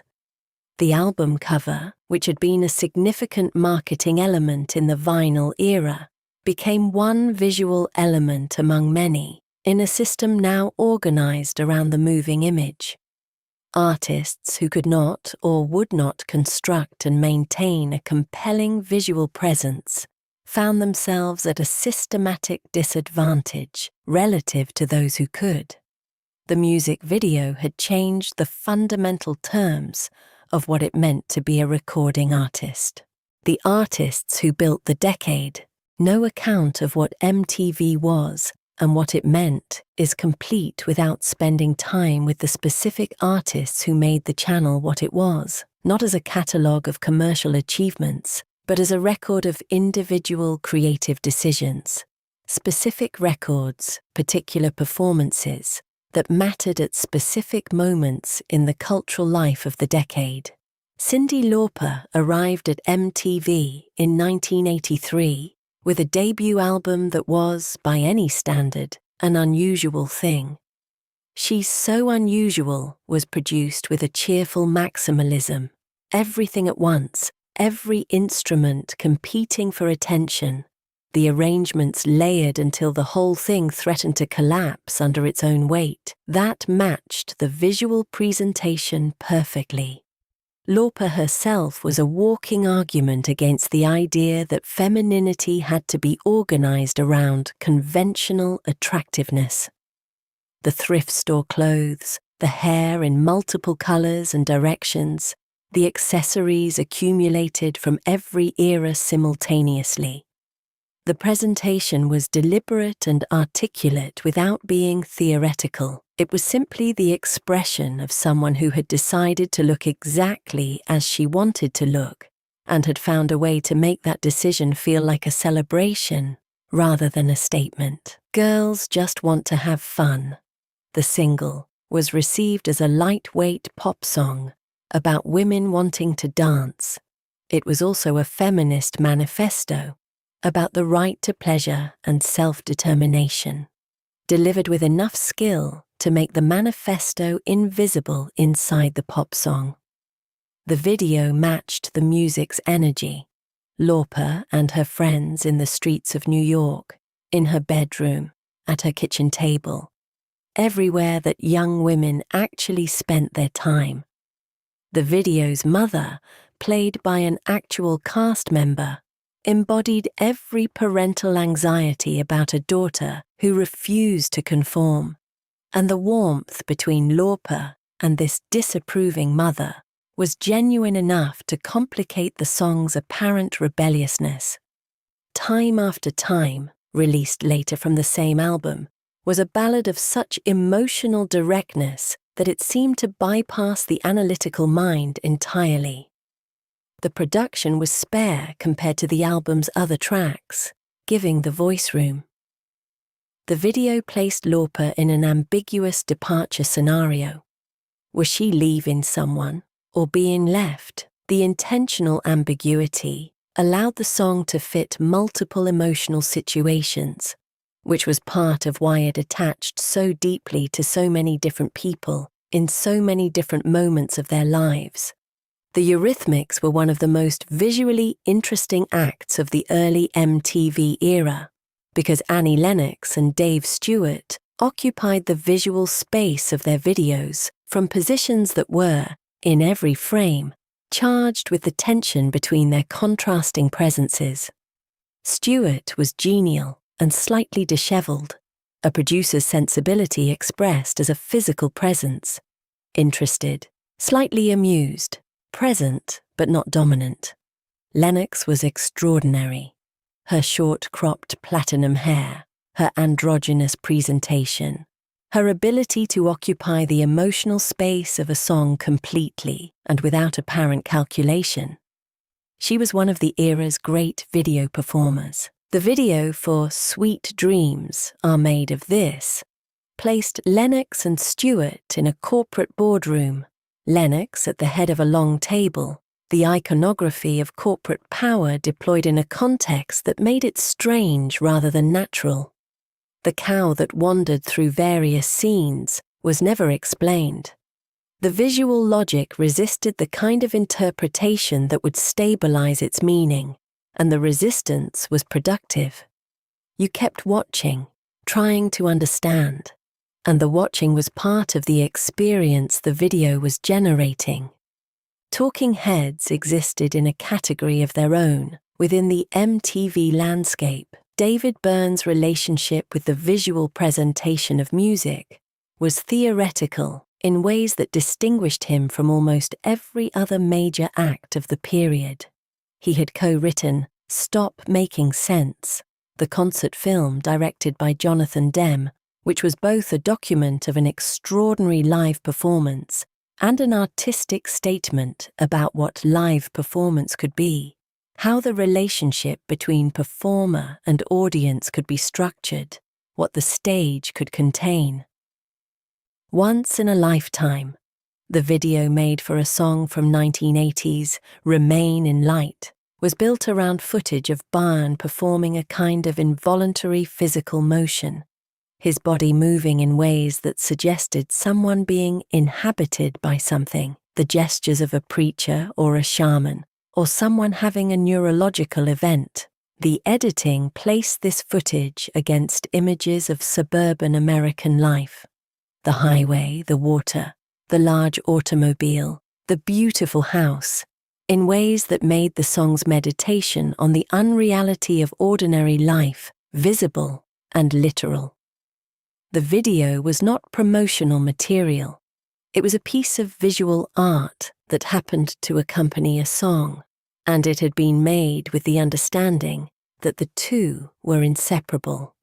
Def Leppard's Hysteria campaign in the mid-1980s was one of MTV's most sustained commercial successes, and it illustrated both the channel's power and the specific kind of music it was capable of making commercially dominant. The band was British, the sound was massive, produced by Robert John Mutt Lang, with a density and precision that made each drum hit feel seismic, each guitar swell enormous, and the videos were built around an aesthetic of rock spectacle that MTV's suburban American audience responded to with consistent enthusiasm. The story behind Hysteria was one of the most remarkable in the history of popular music production.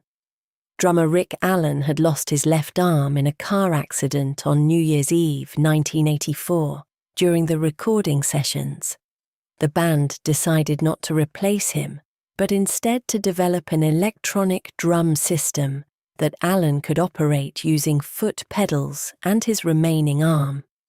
The rehabilitation process, the technical development, the years of work required to bring the album to completion.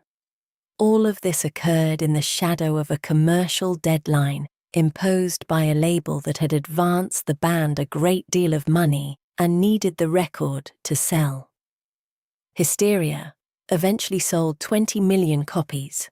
The videos, particularly Pour Some Sugar on Me and Love Bites, were in MTV's rotation for what felt, to regular viewers, like years. In a sense they were. The album produced 7 singles, each one generating its own video, each video cycling through the rotation. Bruce Springsteen's relationship with MTV extended across several phases that each illustrated a different aspect of what the channel could do with an artist whose identity was organized around the rejection of image management. Dancing in the Dark, the first single from Born in the USA, was the most purely MTV moment in Springsteen's career, a video that looked spontaneous but was carefully staged, that worked precisely because the staging produced something that felt genuine rather than manufactured. The Courtney Cox moment, a young woman pulled from the audience to dance on stage with Springsteen, was not accidental, it was planned.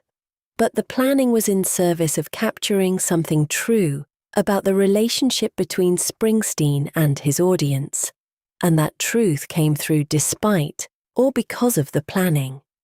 The Born in the USA album itself was a fascinating case study in the gap between image and intention. The song's massive anthemic sound, the gated reverb drums, the synthesizer pad, the declarative vocal, was received by a significant portion of its audience as a straightforward expression of patriotic pride. Springsteen had written it as a bitter account of the specific betrayals experienced by Vietnam veterans returning to a country that had no place for them. The gap between the intended meaning and the received meaning was wide enough that the Reagan campaign attempted to use the song at rallies before Springsteen's public objection ended the practice.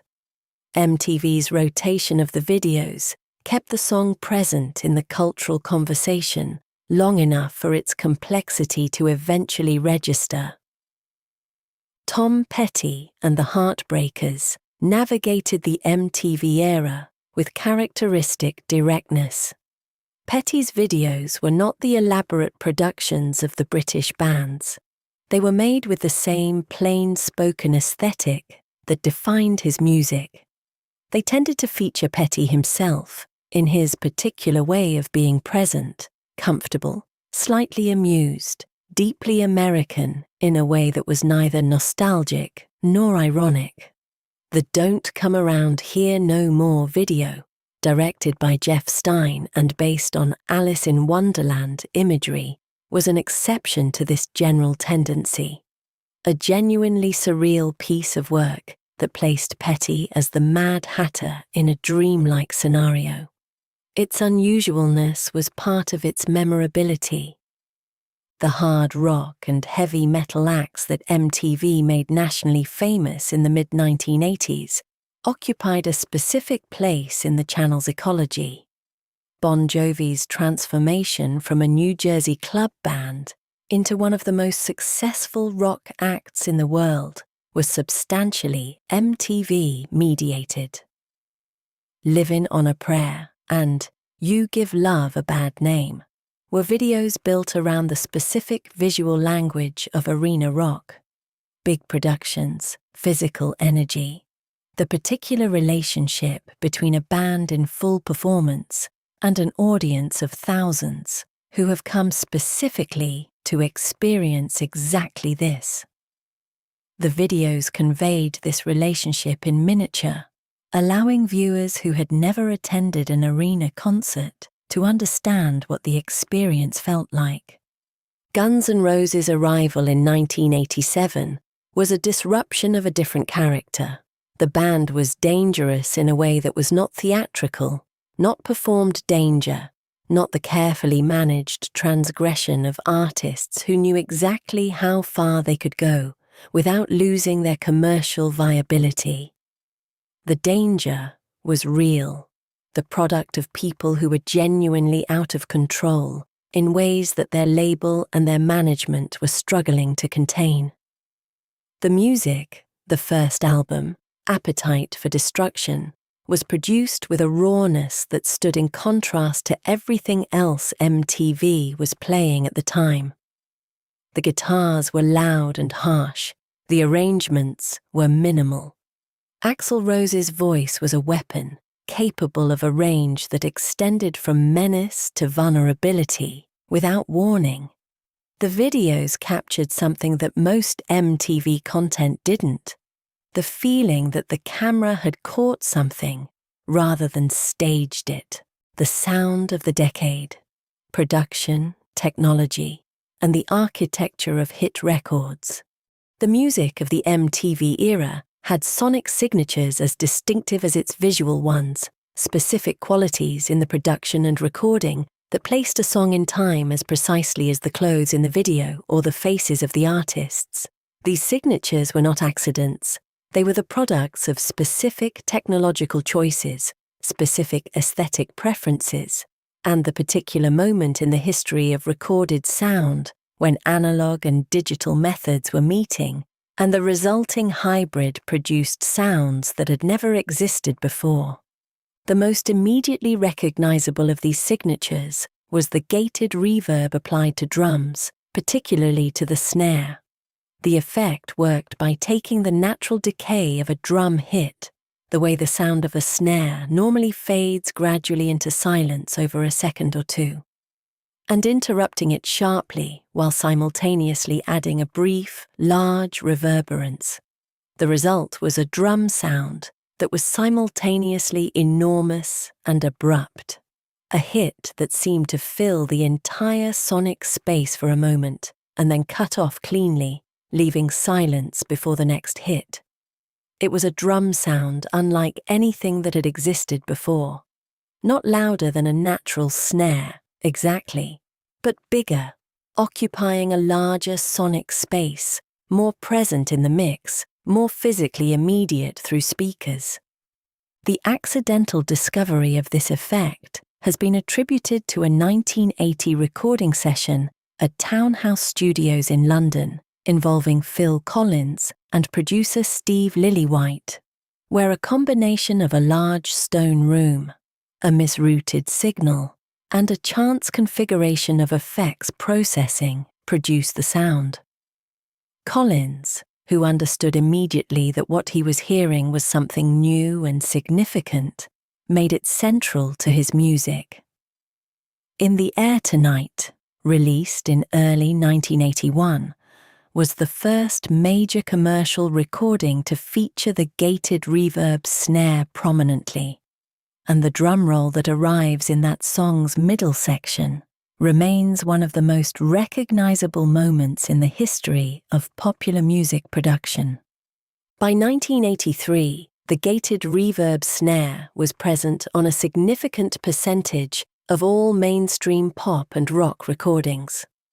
The major producers of the period, Nile Rodgers, Quincy Jones, Trevor Horn, Don Was, Mutt Lange, each developed their own approaches to the effect, producing variations that were subtly distinct but recognizably part of the same sonic family.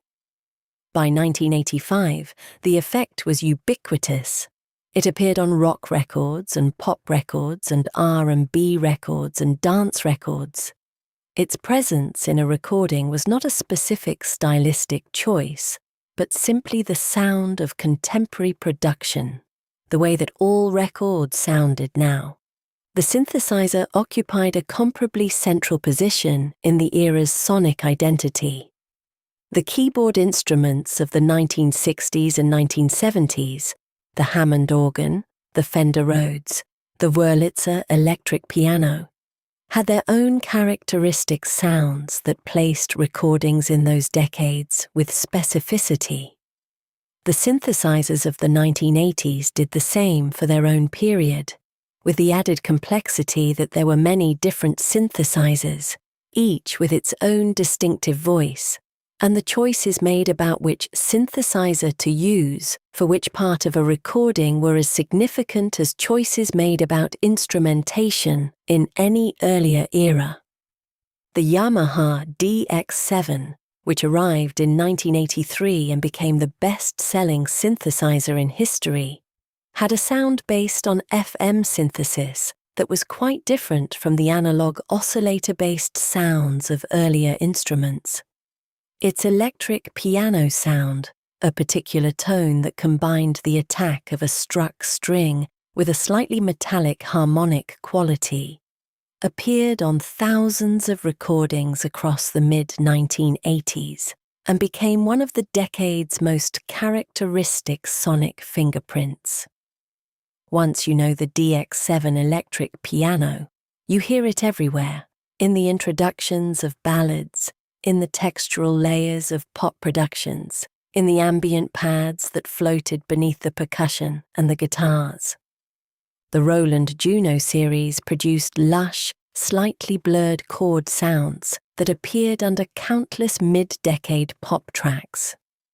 The Oberheim synthesizers, with their warmer, rounder tonal quality, were favored by producers who wanted the power of synthesis without the clinical clarity of the DX7's digital approach.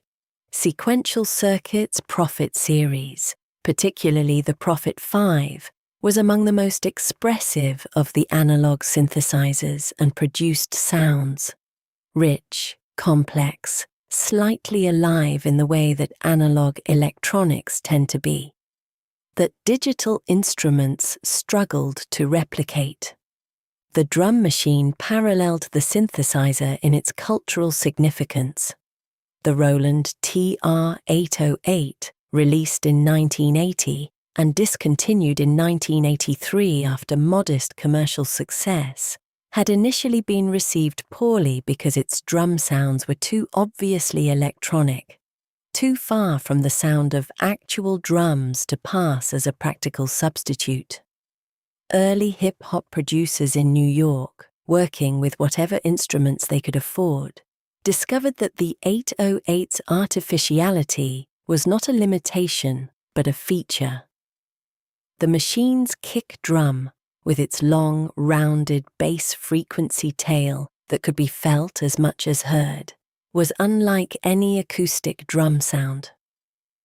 The snare's characteristic crack, the hi-hat's electronic hiss, the hand-clap's synthetic precision, all of these sounds were plainly and unapologetically electronic, and in the context of the music that was developing around them, this was exactly right. The 808's influence spread from hip-hop into pop and R&B through the early and mid-1980s. Marvin Gaye's Sexual Healing, released in 1982, featured the 808 drum machine prominently. The song's groove was built around its characteristic sounds, rather than around live drumming. Whitney Houston's early recordings, Michael Jackson's Thriller-era productions, Prince's Minneapolis records, all of them incorporated the 808 in various ways, its electronic sounds becoming part of the sonic identity of black popular music in the period, and then spreading further into pop production generally. The electric guitar in 1980s, pop occupied different roles depending on the genre and the production approach. In new wave and synth pop contexts, the guitar typically served a textural rather than a lead role, processed through chorus and delay pedals to create shimmering, wide sounds that filled frequency space without the traditional rock emphasis on distortion and power. The chorus pedal, which slightly modulates the pitch and timing of the guitar signal to create a doubling effect, was responsible for one of the era's most characteristic guitar sounds, the clean, slightly glassy, slightly blurred tone that appeared in countless new wave recordings.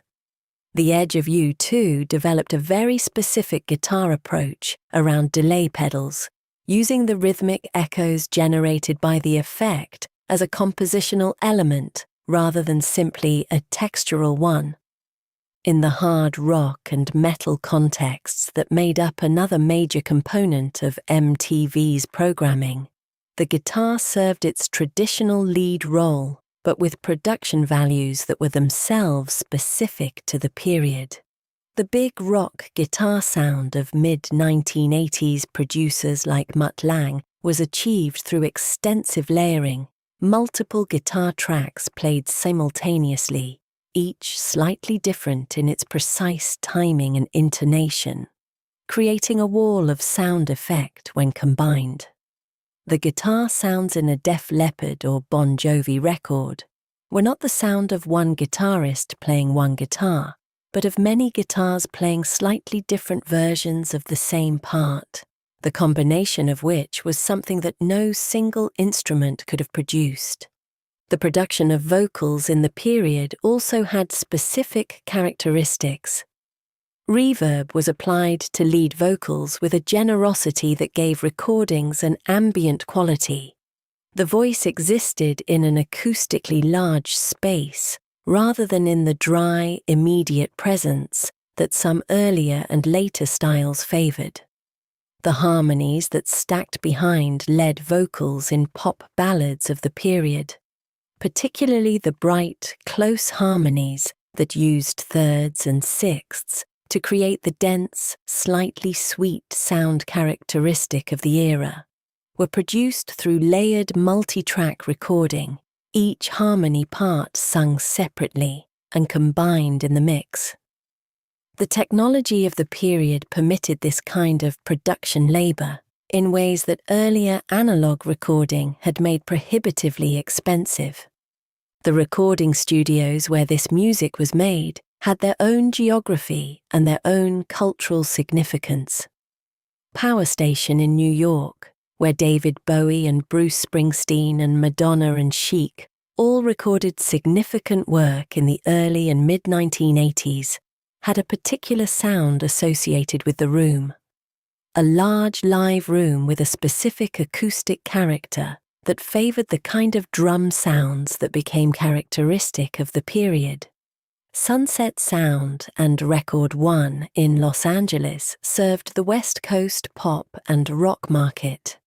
Criteria studios in Miami, where the Bee Gees had recorded their late 1970s disco records, continued to serve as a significant recording location. The Hit Factory in New York, Psalm West in London. These studios were not simply technical facilities.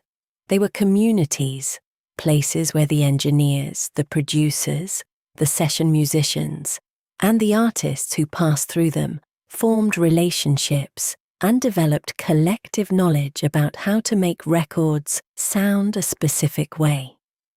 The sound of a particular studio was the accumulated effect of these relationships, expressed through the specific combination of equipment and room acoustics and human knowledge that each studio represented. The emergence of digital recording technology across the 1980s changed the economics and the aesthetics of recording in ways that were profound and not always immediately visible. Digital recording, which converted sound into numerical data rather than encoding it as physical variations in magnetic material, eliminated the generational loss that occurred every time an analog tape was copied. It allowed for editing of a precision that analog tape could not approach. It changed the relationship between performance and record in ways that are still being worked through in how we understand what recorded music is and what it represents. The records made at the intersection of analog and digital technologies. The period from roughly 1980 to 1990, when digital processing was applied to recordings that were still often tracked on analog tape, when the warmth and slight imperfection of analog recording was combined with the precision and flexibility of digital editing and effects, have a specific sonic character that later became recognized as valuable and eventually as nostalgic. The warmth of an 80s record, the quality that listeners and producers began to seek out when digital recording had become the standard, was partly the warmth of analog tape and partly the specific character of the instruments and the production choices of the period. MTV's sonic landscape was the product of all of this: the specific instruments, the specific production choices, the specific rooms and engineers and producers who were active in the decade. When a song from the MTV era comes through speakers now, the recognition is immediate and multiple. The melody, the arrangement, the visual memory of the video, and beneath all of it, the specific texture of the sound itself, the way the drums hit and decay, and the synthesizers sustain, and the guitars shimmer or crunch, or both simultaneously. It is a complete sensory world, instantly accessible, carried in the recordings. The shift away from music. The transition of MTV from a music channel to a general entertainment channel aimed at youth audiences did not happen in a single decision or at a precise moment. It was a gradual process, driven by economics and audience research, that played out across the late 1980s and into the 1990s, a series of small shifts that accumulated, over time, into a fundamental change in what the channel was. The economics were clear by the mid-1980s. Music videos were provided to the channel at no cost by record labels, who bore the production expense because the promotional value of MTV airplay was worth more than the cost of the videos. But as the decade progressed and video production budgets escalated, driven by artistic ambition and competitive pressure among labels, by the escalating costs of the directors and the location shoots, and the post-production effects that the form was increasingly demanding, the value calculation became more complex. Major artists and their labels had real leverage over the channel, and exercising that leverage was an available option in commercial negotiations. At the same time, audience research was showing that MTV viewers engaged with non-video programming at levels that were commercially interesting.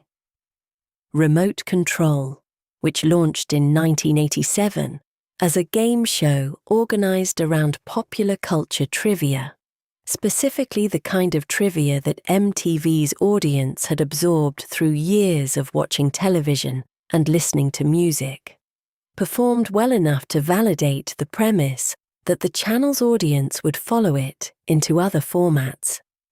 The show demonstrated something important: that the relationship viewers had developed with MTV was not specifically contingent on music videos, but on something more general: a sense of the channel as a space that understood youth culture and addressed itself to young audiences without condescension. The late 1980s brought programming experiments that tested how far that relationship could extend. Headbangers Ball, the Saturday night showcase for heavy metal and hard rock, proved that dedicated programming around specific genres could serve passionate subcultures within MTV's broader audience. The show's late-night slot, midnight to 2 in the morning, was appropriate to both its content and its audience, the kind of scheduling that acknowledged that the viewers for this particular music were willing to stay up for it. Yo! MTV Raps demonstrated the same principle for hip-hop beginning in 1988. 120 Minutes, the Sunday late-night alternative music showcase, served the college radio world, the viewers who were discovering the sounds that would become the mainstream of the following decade. Each of these shows was organized around music, but they were also organized around community. The idea that specific groups of viewers had specific identities that the channel could address and reflect. This was, in embryo, the logic that would eventually produce reality television. The idea that what the channel was selling was not primarily music, but identification, belonging, the sense of being seen and addressed by a medium that understood who you were. The grunge moment of the early 1990s had itself accelerated certain of these transitions in unexpected ways. When Nirvana's Nevermind entered MTV's heavy rotation in the fall of 1991 and displaced Michael Jackson from the top of the album charts within months, it did so as a piece of music that was aesthetically a rebuke to much of what MTV had been doing for a decade. The flannel shirts and the unwashed hair and the deliberately low-budget visual quality of the grunge videos were statements against the polished production values of the videos that had preceded them. The channel played these videos eagerly. They were culturally significant. They drove ratings. They demonstrated that MTV was current and connected to what was actually happening in music. But their success represented a kind of argument against the channel's own visual logic.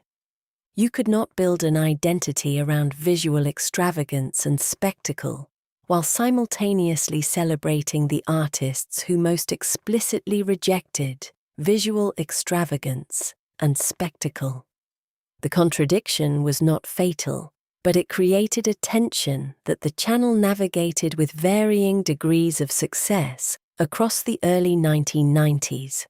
Kurt Cobain's resistance to the promotional apparatus of the major label music industry, his discomfort with celebrity, his ambivalence about MTV specifically, his feeling that the channel's embrace of his music represented a kind of co-optation that was uncomfortable even as it was commercially necessary, was one dimension of a broader cultural critique of what MTV had built and what it represented. The channel had become, by 1991, an institution, an establishment, the dominant media platform for popular music, and a significant portion of the culture that was commercially valuable to it was, by its nature, organized around skepticism of exactly the kind of dominant media platform that MTV had become. Beavis and Butt-Head, Mike Judge's animated series that ran from 1993 to 1997, found its subject in this contradiction. The two teenage characters sat on a couch, watching music videos and offering evaluations that reduced the entire critical vocabulary of music journalism to two options: this rules or this sucks. The show was, simultaneously, a satire of the unsophisticated viewer, and an acknowledgement that MTV had always depended on exactly that viewer, that the audience watching videos in bedrooms and basements across America was not primarily composed of people with sophisticated critical frameworks, and that the channel's cultural power had never required them to be. The show's formal structure, actual MTV videos interrupted by animated commentary, meant that it was simultaneously making fun of MTV and being on MTV, that the critique was embedded in the content of the channel being critiqued. This was either a sophisticated self-awareness or a commercial calculation or both, and the ambiguity was part of what made the show interesting. Beavis and Butt-Head were idiots in the technical sense, incapable of growth, magnificently confident in perspectives that were demonstrably wrong about nearly everything. But they were idiots who cared about music, in their inarticulate way, who were engaged with the content, who kept watching. The show was a kind of love letter to the most basic version of the MTV viewer, and the viewers recognized themselves. The Real World, which premiered in 1992, was the clearest expression of where the channel's programming logic was heading. The show placed strangers in a house and documented their lives without competition, without game structure, without any narrative imposed from outside. It was organized entirely around observation, around the audience's interest in watching real people navigate real situations in the specific textures of contemporary young adult life, as it was actually being lived, rather than as television had previously dramatized it. The first season, set in a loft in Soho and featuring 7 young people from various parts of the country, was notable for including Pedro Zamora, a gay man living with AIDS, whose relationship with his partner, Sean Sasser, was depicted with a warmth and ordinariness that was genuinely unusual for American television in 1992. Zamora was 21 years old when the first season filmed. He was articulate and thoughtful, and genuinely committed to the idea that visibility, showing who he was and how he lived on national television, was a form of activism, that the specific power of seeing someone like yourself, or seeing someone unlike yourself as a full human being, was real and worth the exposure. Zamora died in November 1994, the day after the finale of the 3rd season aired. His death was widely mourned. The response reached well beyond the show's regular audience, touching people who had encountered Zamora through news coverage, through the documentary aspects of the show's format, through the specific kind of attention that reality television generated. The Real World had demonstrated that it was capable of something that entertainment television had rarely achieved: genuine emotional engagement with the lives of people who were not fictional characters, but actual human beings living through actual circumstances. Total Request Live, TRL, which launched in 1998 as the millennium was approaching and pop music was in one of its most commercially intense phases, was the last significant format innovation that drew on the channel's original premise. The show was broadcast live from a studio in Times Square, with viewers voting by phone and eventually online for which videos would be played. The host, Carson Daly, managed the organized chaos of a program that was simultaneously a video countdown, a celebrity interview format, and a live spectacle, with crowds of fans visible through the windows of the studio, present simply by virtue of being outside and making noise. TRL's peak years coincided with the dominance of the pop acts that defined the late 1990s and early 2000s. NSYNC, Backstreet Boys, Britney Spears, Christina Aguilera. These were artists whose fan relationships operated at an intensity that the TRL format served with unusual precision. The crowds outside the Times Square window were not passive audiences. They had come to the physical location of the channel specifically to be visible, to make their fandom manifest in space rather than simply in purchase or in television viewership. They represented the most extreme version of the parasocial relationship that MTV had been developing between artists and audiences since 1981. The fan who was willing to be physically present at the channel's location, to wait outside in whatever weather, to hold up hand-lettered signs and scream into the street-facing cameras, to demonstrate through bodily presence that this music mattered enough to bring them here. Napster, launched in 1999, changed the music industry's economics in ways that reverberated through every aspect of the channel's relationship with its content suppliers. The ability to share music files over peer-to-peer networks without cost did not immediately affect what appeared on MTV's screens, but it began to undermine the commercial foundations that had made the channel's promotional function valuable to the labels.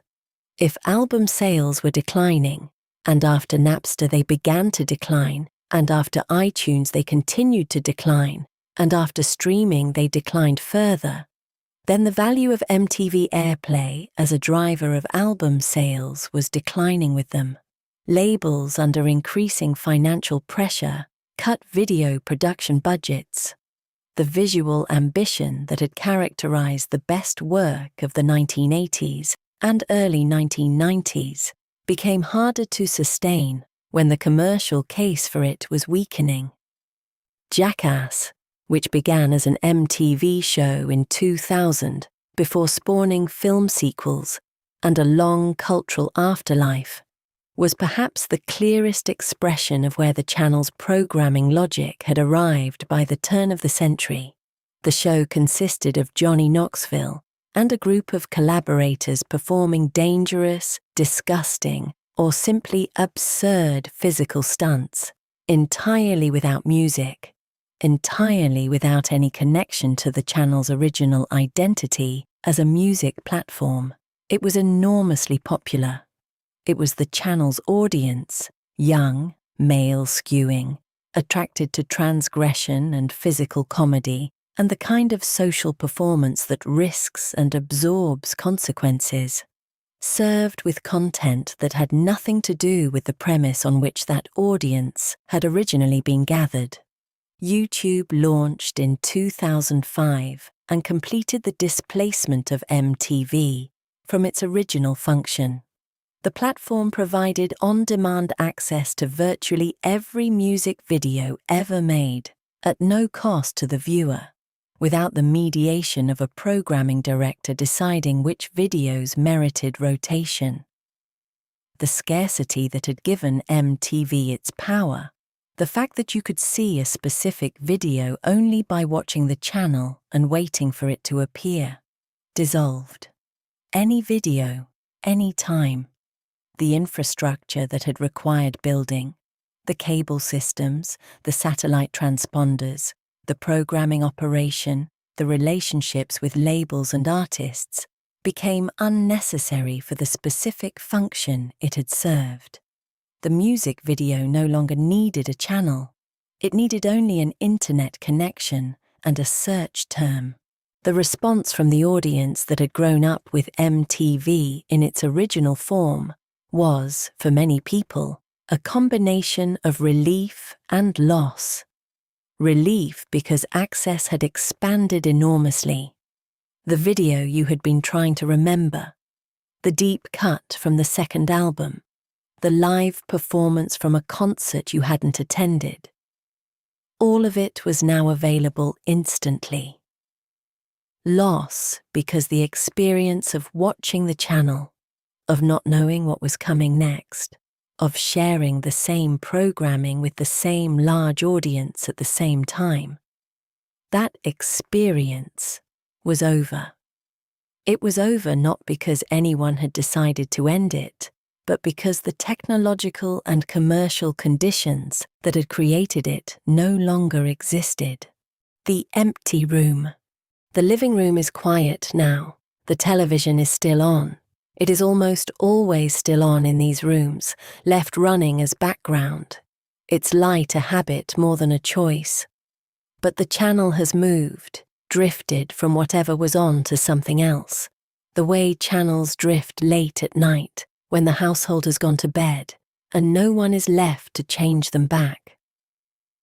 The cable box still sits on its shelf, its LED display still showing the channel number in red numerals. The couch holds the impression of the people who sat in it across the years, worn in the places where people actually sit, the cushion compressed to the specific density of long use. The carpet, the drapes, the coffee table with its accumulated objects, all of it is still here. The lamp in the corner is off. The drapes are drawn against whatever the street holds at this hour. What has changed is harder to name than what has remained. MTV launched on August 1st, 1981, as a cable channel in a limited number of markets, playing music videos 24 hours a day on the premise that young Americans wanted a television channel organized entirely around their music. The premise was correct. The channel grew from its suburban New Jersey cable origins to national and eventually global distribution, carrying British new wave and American rock and hip-hop and alternative music and pop and punk and metal into living rooms and bedrooms and basement party spaces across a decade and more, creating a shared visual vocabulary for popular music that had not existed before. What MTV did to the music industry was direct and measurable. It created a national promotional platform that could make an artist known in markets that radio had not reached, that touring had not reached, that any previous promotional mechanism had not reached. It compelled the investment in music video production as a standard component of commercial music marketing, transforming the video from a minor promotional tool into the central artifact of how popular music presented itself to the world. It created a new creative form, the music video as a site of genuine artistic ambition, and generated the conditions under which a generation of directors developed their visual vocabularies before moving on to feature films and other work. What it did to youth culture was more diffuse, but no less real. The channel created across the decade of its dominance a shared experience, a common set of images and references and sounds that young Americans held in common, regardless of their geography or economic circumstances or specific cultural background. The teenager in a small town in Montana and the teenager in a suburb of Atlanta and the teenager in a working-class neighborhood in Cleveland had all, by the mid-1980s, watched the same videos, recognized the same faces, developed opinions about the same songs and the same artists. This was a form of national cultural integration that had not previously existed for youth culture, and its effects extended far beyond the musical. The racial history of the channel remains part of its legacy in ways that are not comfortable, but that are not avoidable.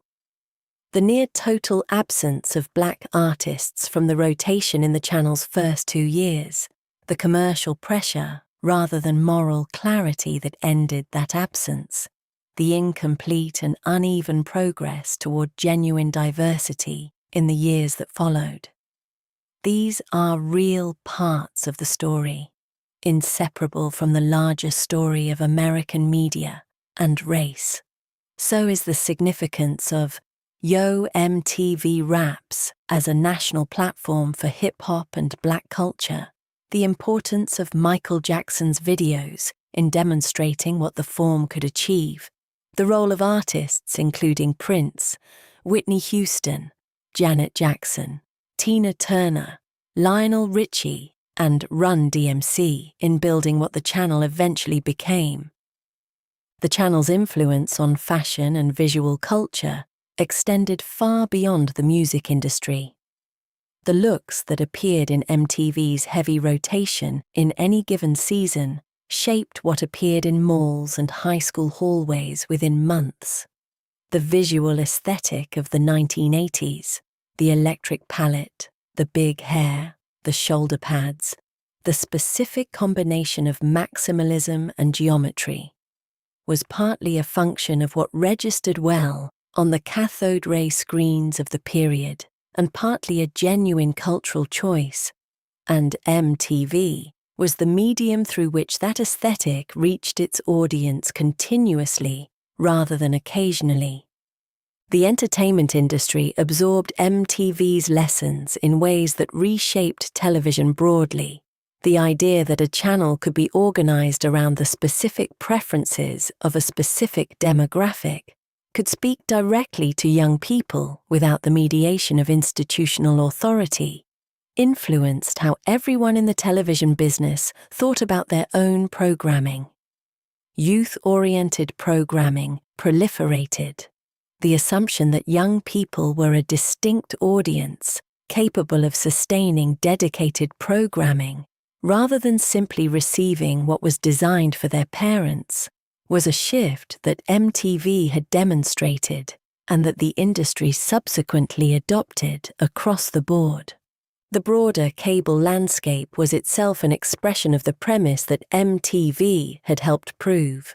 ESPN had proved it for sports, CNN had proved it for news, MTV proved it for music. By the end of the 1980s, the cable dial was populated with channels organized around cooking, home improvement, history, science, comedy, classic films, and dozens of other specific interests, each one a descendant of the original insight that niche audiences, properly served, were commercially viable in ways that broadcast's generalist logic had made invisible. The recordings that MTV made famous are still heard, the songs that went into heavy rotation across the decade, the videos that played 30 times a week, that became the soundtrack to specific years and specific moments in the lives of the people who were young at the time, retain their audiences because they were, in many cases, genuinely excellent, and because the emotional associations formed during years of exposure have proved durable. Music from adolescence is encoded differently in memory than music encountered later. The brain in adolescence is more plastic, more receptive, more likely to form the deep associative connections between sound and feeling and circumstance that produce the phenomenon of music-evoked autobiographical memory. When those songs are heard now, they carry something beyond the melody and the arrangement. They carry the texture of a specific past, the commercial conditions of the MTV era, in which major labels invested significant resources in recordings they intended to promote heavily on the channel, produced some of the most carefully crafted pop music in the history of the form. The hooks were constructed with precision. The arrangements were built to carry the songs through repeated listenings, rather than to exhaust their appeal on first contact. These records were made to last in the specific sense that they were designed to survive the kind of repeated, involuntary exposure that MTV's rotation provided. 30 plays of a song across a month of watching the channel meant that the music had to hold up, had to offer something new on the 15th or 20th listen, had to sustain rather than diminish with familiarity. The records that succeeded under this condition were genuinely built for it. The VJs who introduced those songs are mostly not on television anymore. The sets they inhabited, the exposed brick, the television monitors, the carefully constructed casual warmth, are long since disassembled. The channel they worked for no longer plays music videos as its primary programming. The cable infrastructure that carried it into the living rooms of suburban America has been partially supplanted by fiber and streaming systems. But what the VJs were, the person who was slightly more connected than the viewer, who knew what was coming before it arrived, who could barely wait to tell you about the next thing, that role has not disappeared. It has simply migrated to every person who shares music on the internet, every playlist curator, every algorithm that learns what you like and finds the next thing that might carry the same charge. The VJ logic turned out to be the fundamental logic of how music discovery works, not a format specific to a particular channel at a particular moment. The channel that launched in 1981 no longer exists in the form in which it launched. Music videos occupy a small fraction of what now carries the MTV name. The rotation that defined the channel's first decade, the continuous cycling of videos through the schedule, the VJ appearances, the sense of a channel organized entirely around music, is gone, replaced first by reality programming and then by a general entertainment identity that retains the brand name, but not the original premise. What remains is the music and the memory of watching it. The living rooms and bedrooms where MTV played are mostly transformed now. Different furniture in different configurations, different technologies on different surfaces, different generations living in spaces that carry no visible record of what happened in them before. But the experience of sitting in those rooms and watching the screen and hearing the music is held somewhere in the people who were there, encoded in the same neural architecture where all of our most vivid memories of being young are stored. Those memories do not require retrieval to be present. They wait, patient, in the structure of the mind, available to be triggered by the first few notes of the right song at the right moment. The cable box on the shelf still shows its red numerals.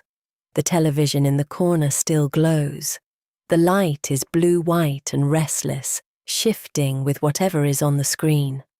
Outside the drawn drapes, the street is quiet. The neighborhood is dark. The house has been asleep for hours. Somewhere in the continuous circulation of recorded sound and image that fills the servers and the networks and the satellites that carry our connected world, the music from those years is still moving, still available, still capable of doing what it always did, finding the person who is listening at the right moment, in the right frame of attention, and carrying them somewhere specific and irreplaceable. Back to the living room, back to the bedroom, back to the particular quality of the light from the television in the dark, back to the moment when the video they had been waiting for finally came on. The screen glows, the room is quiet, the music continues.